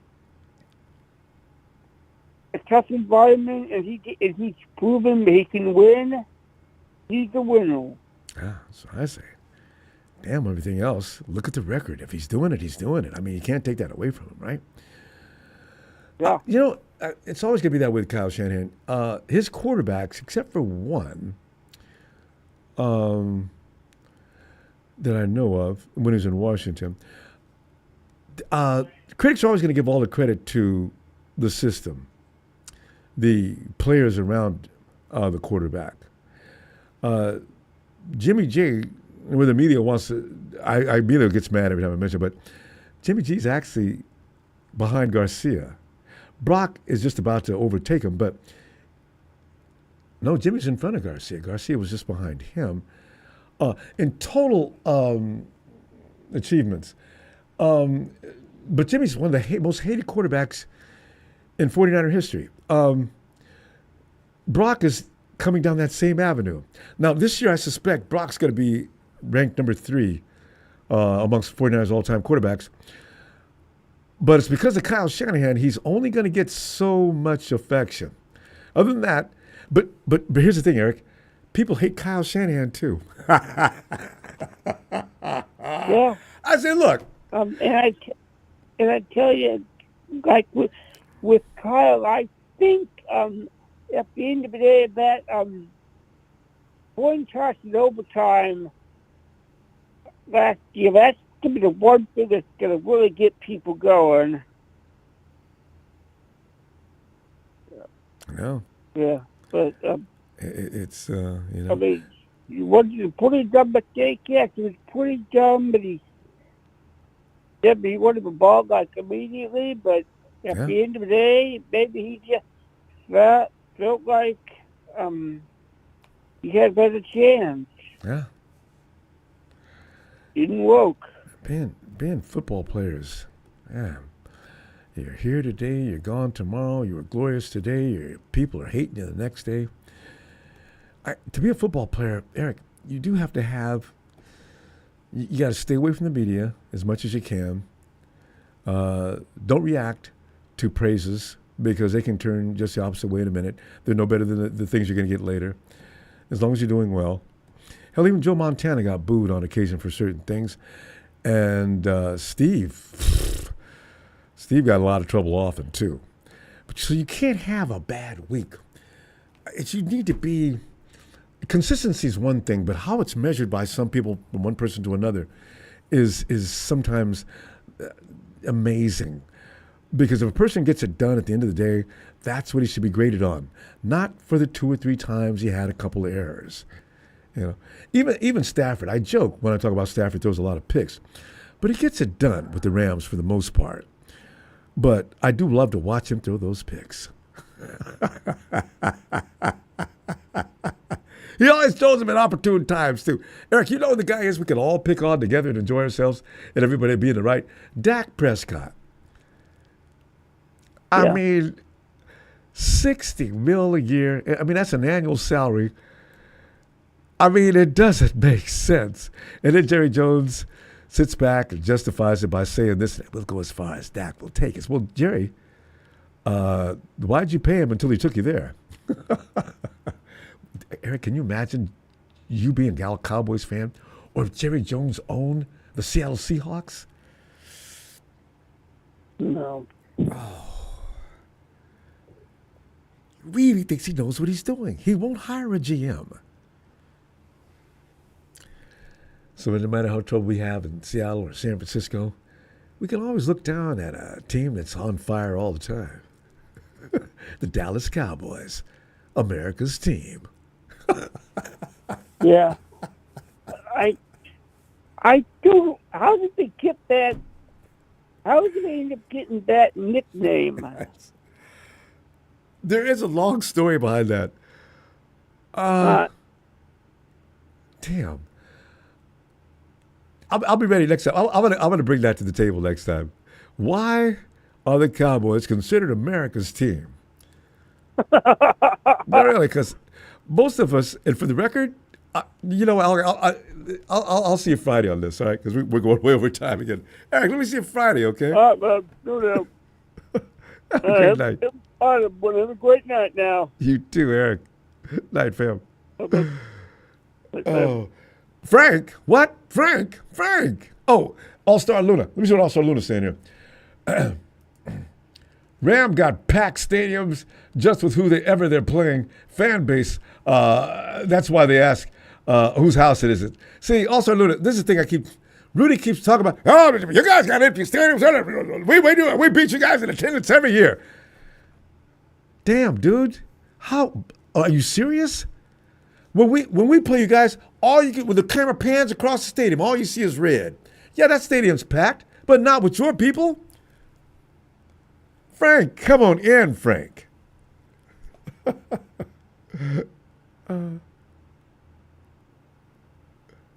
Frank's in the middle of a fish sandwich. Frank, go ahead and finish that. We'll be back in a second. All right. Alice.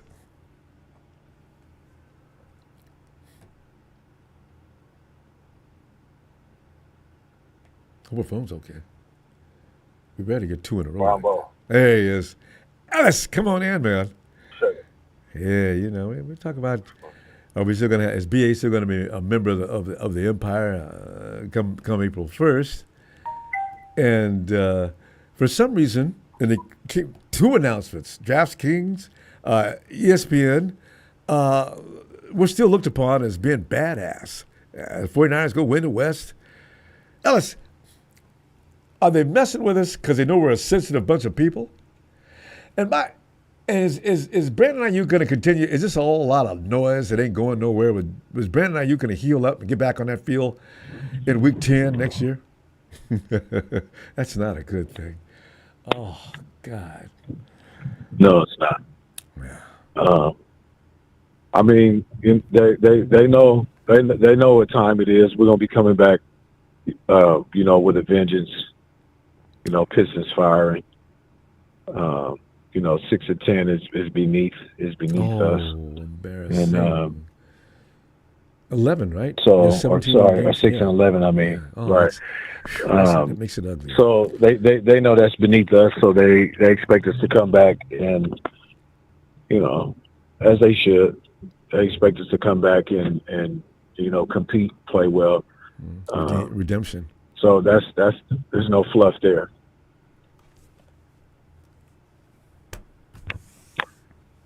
Now, you don't have a defensive line. While you're on that subject, what's up with that? Yeah. I mean, Lynch has promised us he's going to get it all fixed in the draft. He's not going to do that. So what is he really going to do, and what are you expecting? Well, the only thing that's really not going to work into our favor is the depth aspect. Us having, this rotation from hell. This multitude of just players that we can just cycle in and out, and you got fresh legs, and you don't see any drop off. We're not going to have that working into our favor again. Yet another season, and we see it because of the decline in the defensive line over the last 2-3 seasons. Because of that depth, that lack of depth that we used to have, you know what I mean, as a whole, especially on the defensive line, specifically. So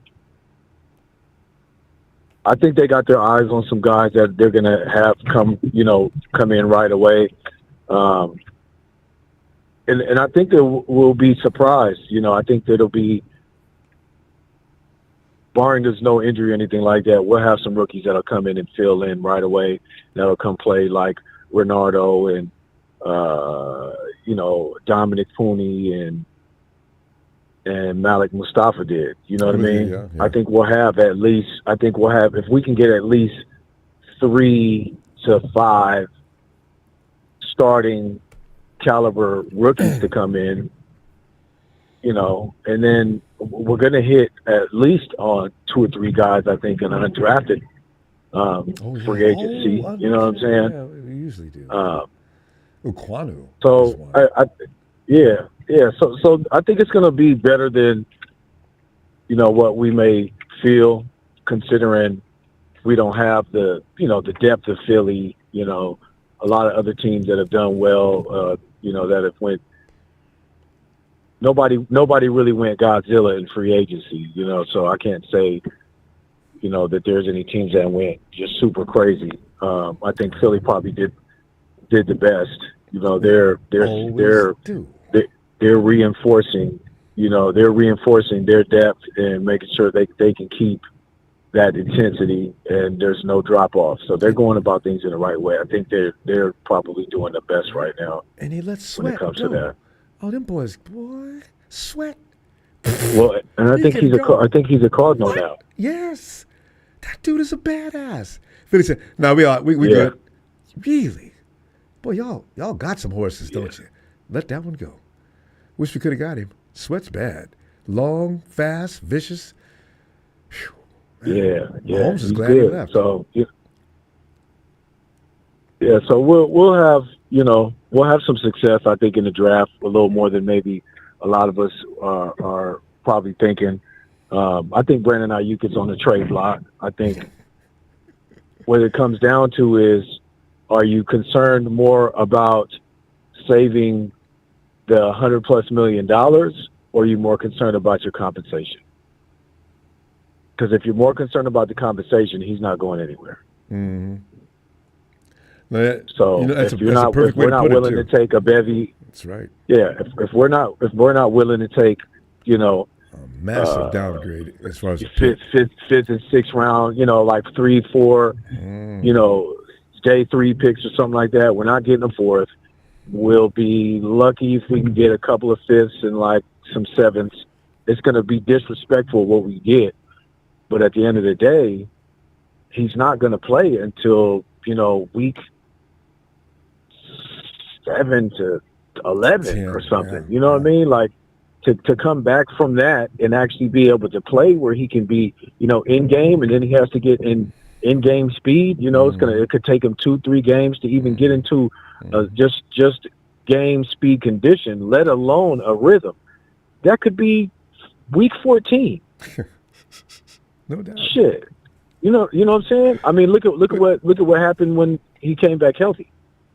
I mean, when he was healthy just this past season. How long did it take him to come after the contract season? He was out of shape the whole damn. It took 3-4 weeks of nothing. Then I think the last game before the game he got injured, he started to look a little better, but he wasn't himself. So it took a while.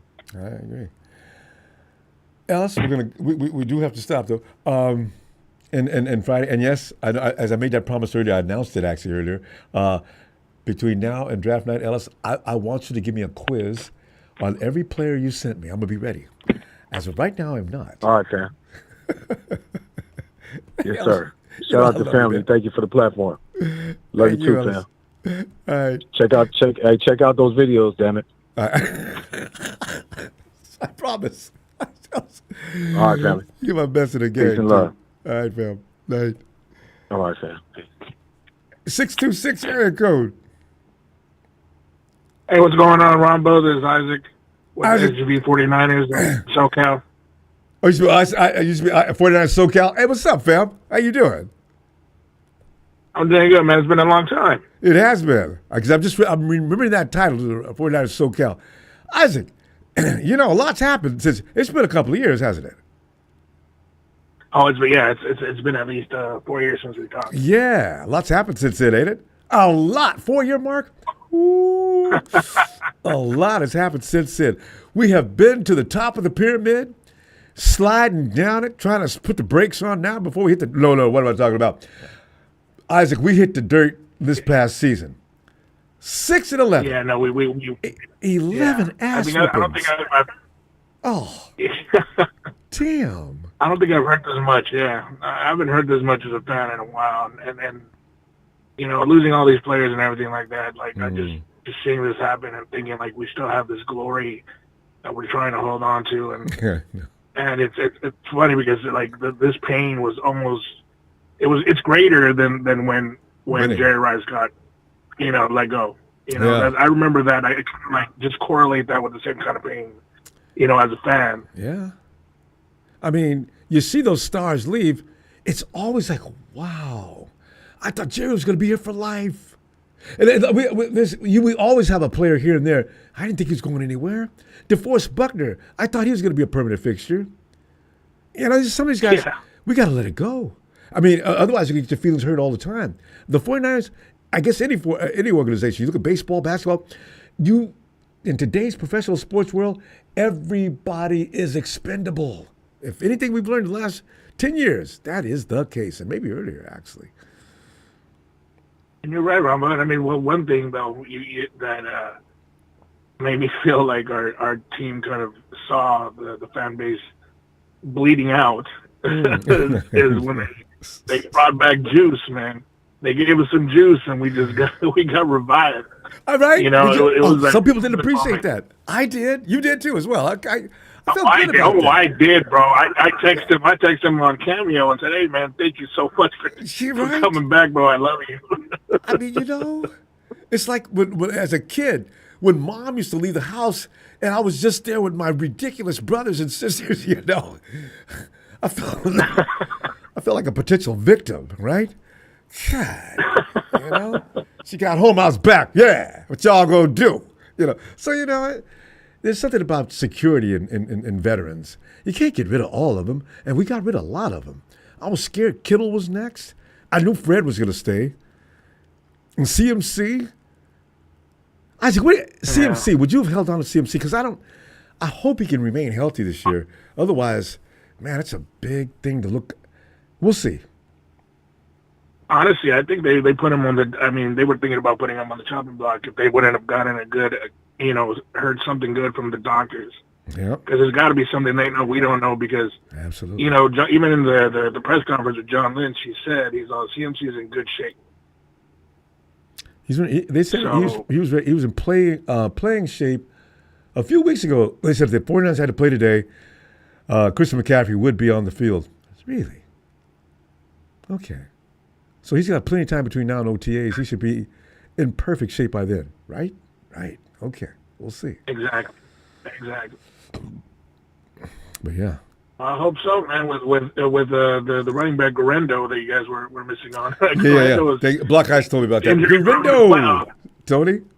Yeah, injury prone as well. So I'm hoping at least with them sharing the load, they can get it done. Yeah, but they're still gonna have to. How many running backs do we go through every year? Even Ronbo, with little time as they gave him, dude was carried off on the wagon. I said, I don't know. What are we doing? How come every one of our running backs end up like this? I mean, man. We tear them. We wear them down, though. I mean, that's the thing. With that offense, with Shanahan's offense, they're the number one tool that we use. So we're wearing them down. And we got to have 4 or 5 running backs. 6. There's no way we're going to go through the whole season with just 1. I need 2 on the practice squad. 4 can dress up. 3, because you don't want to get too many. With 3 a day, 1 remains in the reserve, and 2 on the practice squad. Seriously, and at the end of the year, Isaac, I would bet you any amount that we'll be down to our last 2 running backs by week 15. It's insane. Oh yeah. No, definitely. Yeah, so that's why we got to pick up at least 2 in the draft. We got to pick up 2 in the draft. Oh yeah, and there's some good ones out there too. So I know the 49ers are going to pick up. I don't know which round, but they're definitely going to pick up a running back. I say they'll pick them up in the 3rd round. Because that's a bad luck round, Isaac. Every last guy we got in the 3rd round recently. I know, but I mean, if you pick up somebody like Scatterboo. That's the rise of a new and the upcoming. That's got to be the next CMC. They remind each other in what they do. Shannon will get him a heartbeat. If Scatterboo, you're right. If Scatterboo's ready in the 3rd round and nobody's picked him up, he is such a 49er. Oh, no doubt about it. Whoever they were going to pick up, no. Scatterboo's right there. John, see if we can get a trade up in the 3rd round before we got 2 more picks to go. I bet they would do it because the 49ers could get crazy like that. Oh, yeah, they can. They have capital in the draft, so they can move up anytime they want. And I think they're going to trade down, Isaac. What do you think? Because the 49ers want a lot of picks. If they're going to do what they want to do. Yeah. I want to see 3 first-round picks, bro. I know it's going to be hard, but I want to see 3 first-round picks. I want this to be John Lynch's symphony. Just 3 first-round picks. That's all you'd have left, too. If with what we had 11 picks, you'd have to give up to a team that, first of all, has more than 1 first-round pick. And that would be a bad team, though, because usually, and that means who's got one of the first 1 picks this year? Anyway, you have to lose all your other picks, though, because that's what it would take to get 3 first-round picks. And some of next year's, too. I feel like we got 3 good players that's, Yeah, well, that's true. That could turn around the team. Make sure they're all defensive linemen, or what are you going to do? Because we don't have a defensive lineman. There you go. We do not have one. Oh, no. We do not. Isaac, good to hear from you. SoCal 49. Tell you what, I'm going to be back Friday. Hope we got some time. Do not 4 years me again, please. All right. Yes, I will. Hey, Ronbo, though. It's SGV 49ers, but hey. SVG. No oh, I see that name all the time. That's you, SVG for you. Okay. I appreciate you, man. All right. I appreciate you, man. I appreciate you still doing it. You too. I'm talking to you forever. All the 49er fans, don't stay down. Don't stay down. We coming back. No reason for that. You darn right. All right, fam. Talk to you later. SVG 49. I see him all the time. Yeah, on social media. Let's see if Frank is still making that fish sandwich. Yo, Frank. Ronbo. Frank. What's up? What you? Frank, man, we're looking at money. And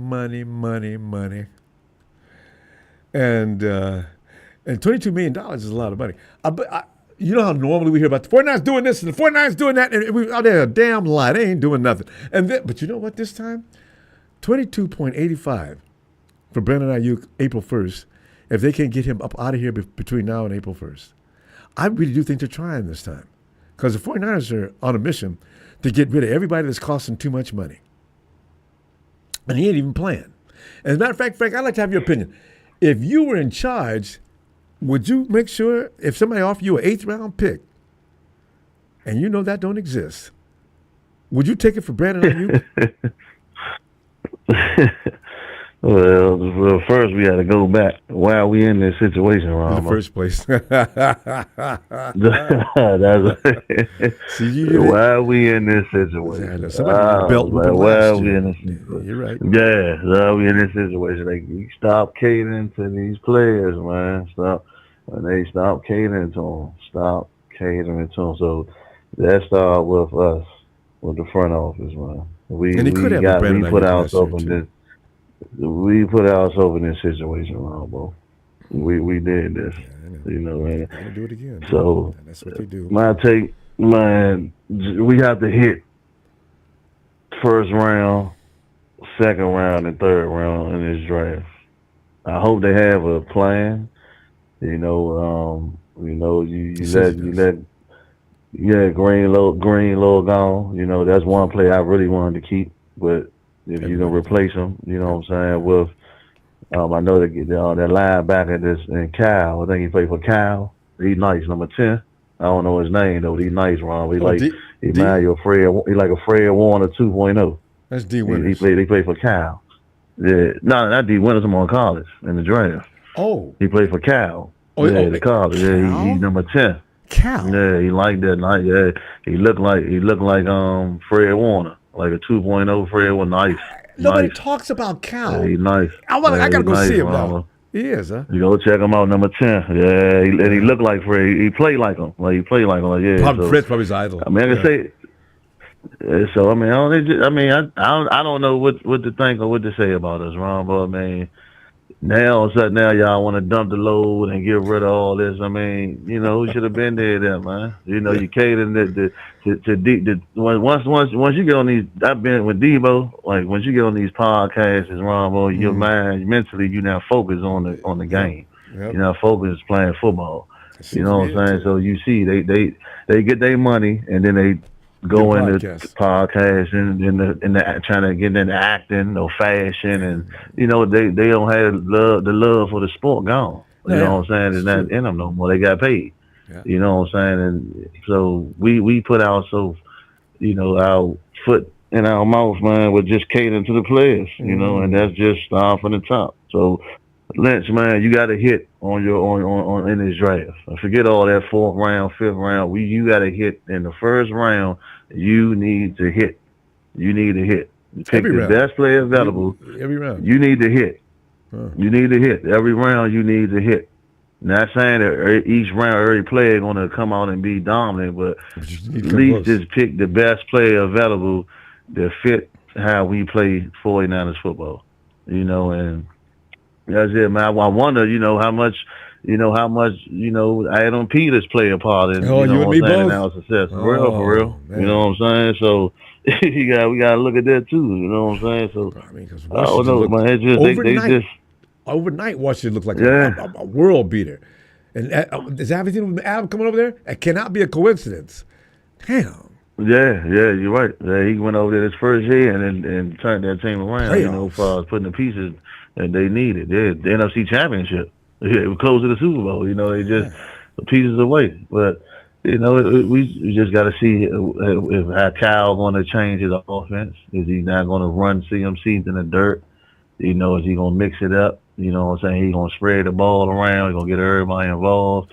It's just a lot of questions. I just want to, that we need answers to that we're going to see how this offense, You know what I'm saying? Going to be. I believe the defense is going to be dominant. You know, I had no question with that. I think Robert Saleh going to do a heck of a job. Yeah, I think the defense is going to be dominant. Because the defensive line is missing some pieces, right? I kind of thought the offense, they still got everybody out there that knows what they're doing for the most part, but the defense has some holes in that defensive line. Nick, I know 4 guys they got on that defensive line. They need about 5 more. 6. Yeah, but I think the defense gonna be straight. I think we address the defense gonna be straight. We gonna have Robert Saleh as long as they let Saleh pick what he want and the pieces he want on his defense, and I believe they would do that. Give him, they paid him. The highest paid defensive coordinator, so he had to have some say so. What pieces he needs to make his defense dominant. So there ain't no choice but to give him that. But offense was worrying me, Ronbo. The offense was worrying me, Ronbo. The offense. Because Cal needs to switch his offensive schemes up. Teams don't caught on to it. If I can remember how many people left last year, though, you got the right players in Kyle's system. It don't matter what the other team knows. They're gonna get to be. Nobody's gonna stop CMC. Nobody stopped George Kittle last year. Who else came back? Brandon Aiyuk, I'm worried about the wide receivers, so I don't know how Ricky Pearsall is going to look. I already know Juwan Jennings is going to be a bad boy. But Cal don't feature everybody though. So, you know what I'm saying? He game plan for one person. We got to get out that style of offense. You need to get everybody involved. You know what I'm saying? Like these players now, they getting faster, quicker, smarter. Like these players, they caught on to what Cal like to do. He's still, you know what I'm saying? He's a great schemer. He's just a great schemer. Yeah, he's still going to start predicate his offense from the run. I don't see him getting away from that, but no, that's okay. But don't just run the same player down in the dirt. Yeah, I know. And then he get injured. Like that's what I'm saying. He got to switch it up. Go back to 2019. He was running Mostert and still from Atlanta. I forgot his name. From Atlanta. Coleman. Yeah, like switch it up. Like, come on, you switch it up. You know what I'm saying? Just switch it. That's all. You let CMC run. If he let him get a little breather, and then you bring in Garendo or whoever else you draft for 2 snaps. You draft running back. Yeah, there's not. Come on now. Like, you got to mix it up, man. But Cal don't do that. He just fall in love with one toy, and he just constantly abuse that same toy he loves. He just abuse it. So that's the shit. That's what I'm worried about. That's my opinion. I'm worried about. And hopefully, we don't have to worry about that. Offense gonna look. And then Purdy. Yeah, see how Purdy gonna look. Real quick, because we got to go. I see. Oh, you mentioned it. No. That's it. Just want to Purdy gonna look. And give my best to moms and I can't congratulate her enough because she was worried. The year before last, she got disappointed. Not last year. My God. Oh, mom's turned up now, Ron. But we got Debo. I'm like, Mom. I said, Mom, calm down. I forgot about that. I said he. She always said, well, we about to tear the lead up. He said, watch. He playing for a contract. Watch. I said, Mom, calm down, Mom. Calm down. We got rid of him for a reason. Right? So, that macaroni and cheese. Watch him. All right, fam. I said, in fact, I see you Friday. All right.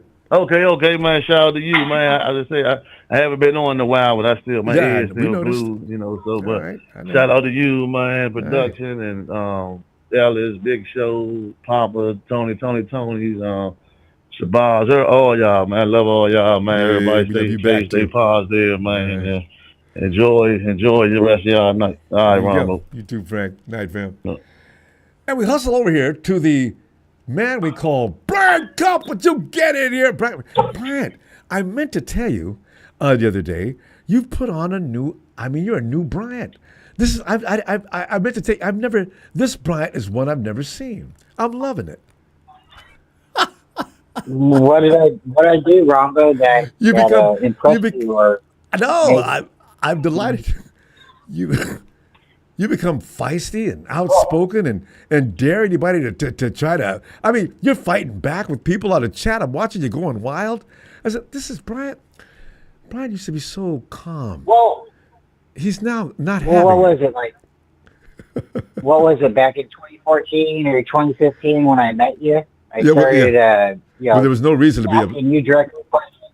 Yeah. But I only directly asking you questions because the chat was so toxic. There was just so much vulgarity and all kinds of other stuff. And it wasn't that you were inspiring or telling people, but we had so many people just coming in off the wall saying, dumb stuff. And, I'm talking about football, and I want to ask you. And, yeah, you had a lot of people that were just spamming the chat. But your show's awesome, and I wanted to learn how to talk to you directly. So when I started seeing you pull my questions up and stuff like that, I was like, all right, and I kept coming back, and then I got the courage to call in, and we did a video sometime, and it was awesome. And I've always supported you, and I really do appreciate you. But no, recently, you got some people I recognize in the chat, and some new people, and people that don't recognize me, but I know I've been here, and I listen to you on my days off, and when the restreams, and I hit the like button regardless if I'm here live or not. And for people to come out and say people aren't real fans because they have an opinion about a certain player, well, how many people stopped rooting for the 49ers and became a Chiefs fan when Joe Montana switched teams? Yeah. A lot of people. So, you're going to say that people who are 49er fans aren't.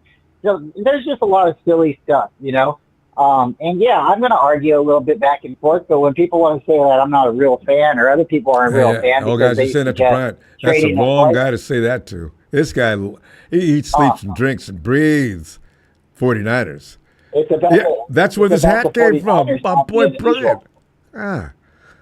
So my question for you tonight, okay, is if we was to trade Purdy, is that that's kind of my question for you tonight. Like, we can make him play out his contract. Yeah.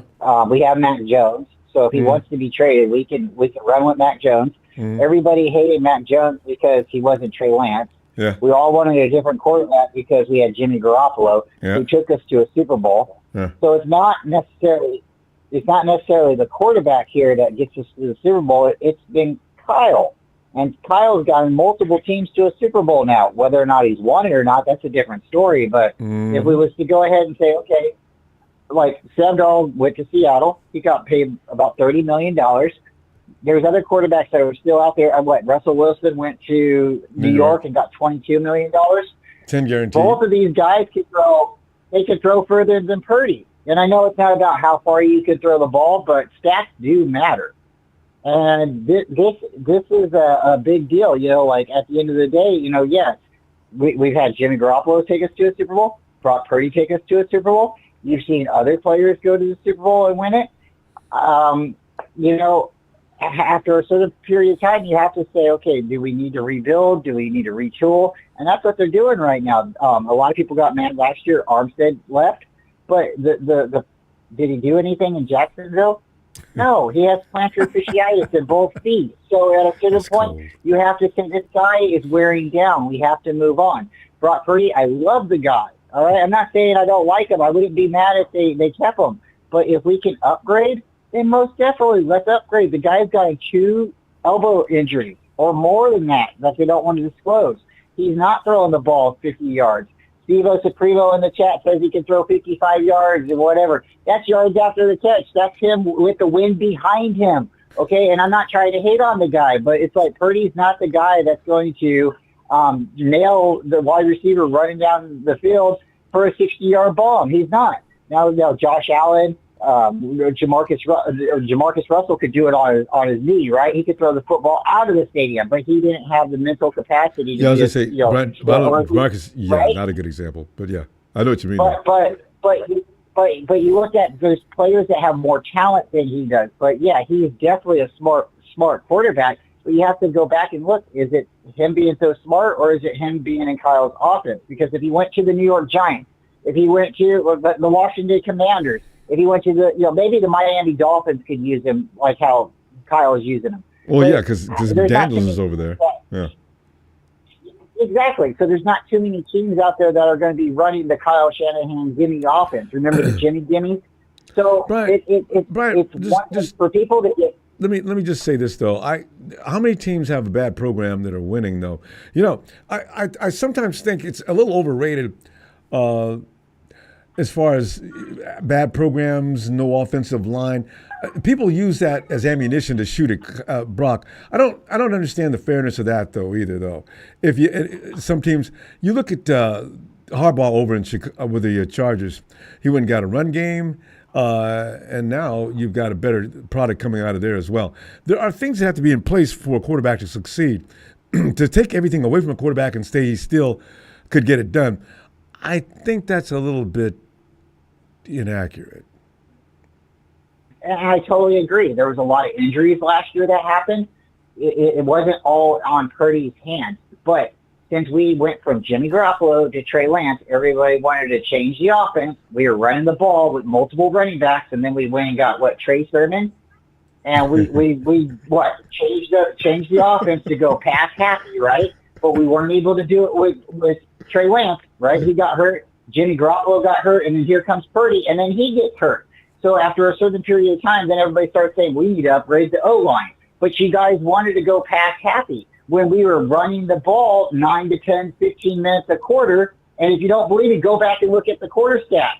We have the ball over 15. There's only 15 minutes in a quarter, Ronbo. And when we had it, the guy who came in just a couple minutes ago likes to eat fish. I'm blanking on it, Frank. And he just came in. He said the same thing. When we were running the ball with, 3 different running backs, everybody was fresh. The O-line was fresh. They liked doing that. But, no, the fans wanted to say we needed a big-arm quarterback. We needed a big-arm quarterback. So, whatever. Kyle didn't draft, he didn't go after Sam Darnold.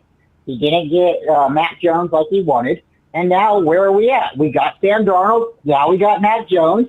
So, it's funny because everybody wanted us to wait for Deshaun Watson back then, and we couldn't get the deal done. And now we're all thankful that didn't happen. So I'm asking you, Ronbo, if we don't sign Brock Purdy and we run with Mac Jones, do we still got an opportunity to run for the Super Bowl this year? I would have to say probably not. Mac Jones, it takes a while to get up to speed in Kyle's offense. I don't know if Mac Jones can collect. Now, Brock Purdy was interesting because he did, but he had lived on his own. I don't know if Mac Jones is so much better than Brock Purdy, Bryant, not honestly. Did he go to the Pro Bowl? Didn't he go to the Pro Bowl with he went with a bad Patriots team? No, he was an alternate. But, yeah, I understand your point. But I need to see Mac Jones in preseason. I don't know that I think I still take Brock over Mac from what I've seen. But then again, maybe in Kyle's offense, you could be right. He could be better. We'll see. Last thing I gotta say, man, is Jake Murray isn't the answer. Then cut him. But we'll bring in a. Brian, we gotta go. Brian, listen, he's got so much to unpack. Brian, production.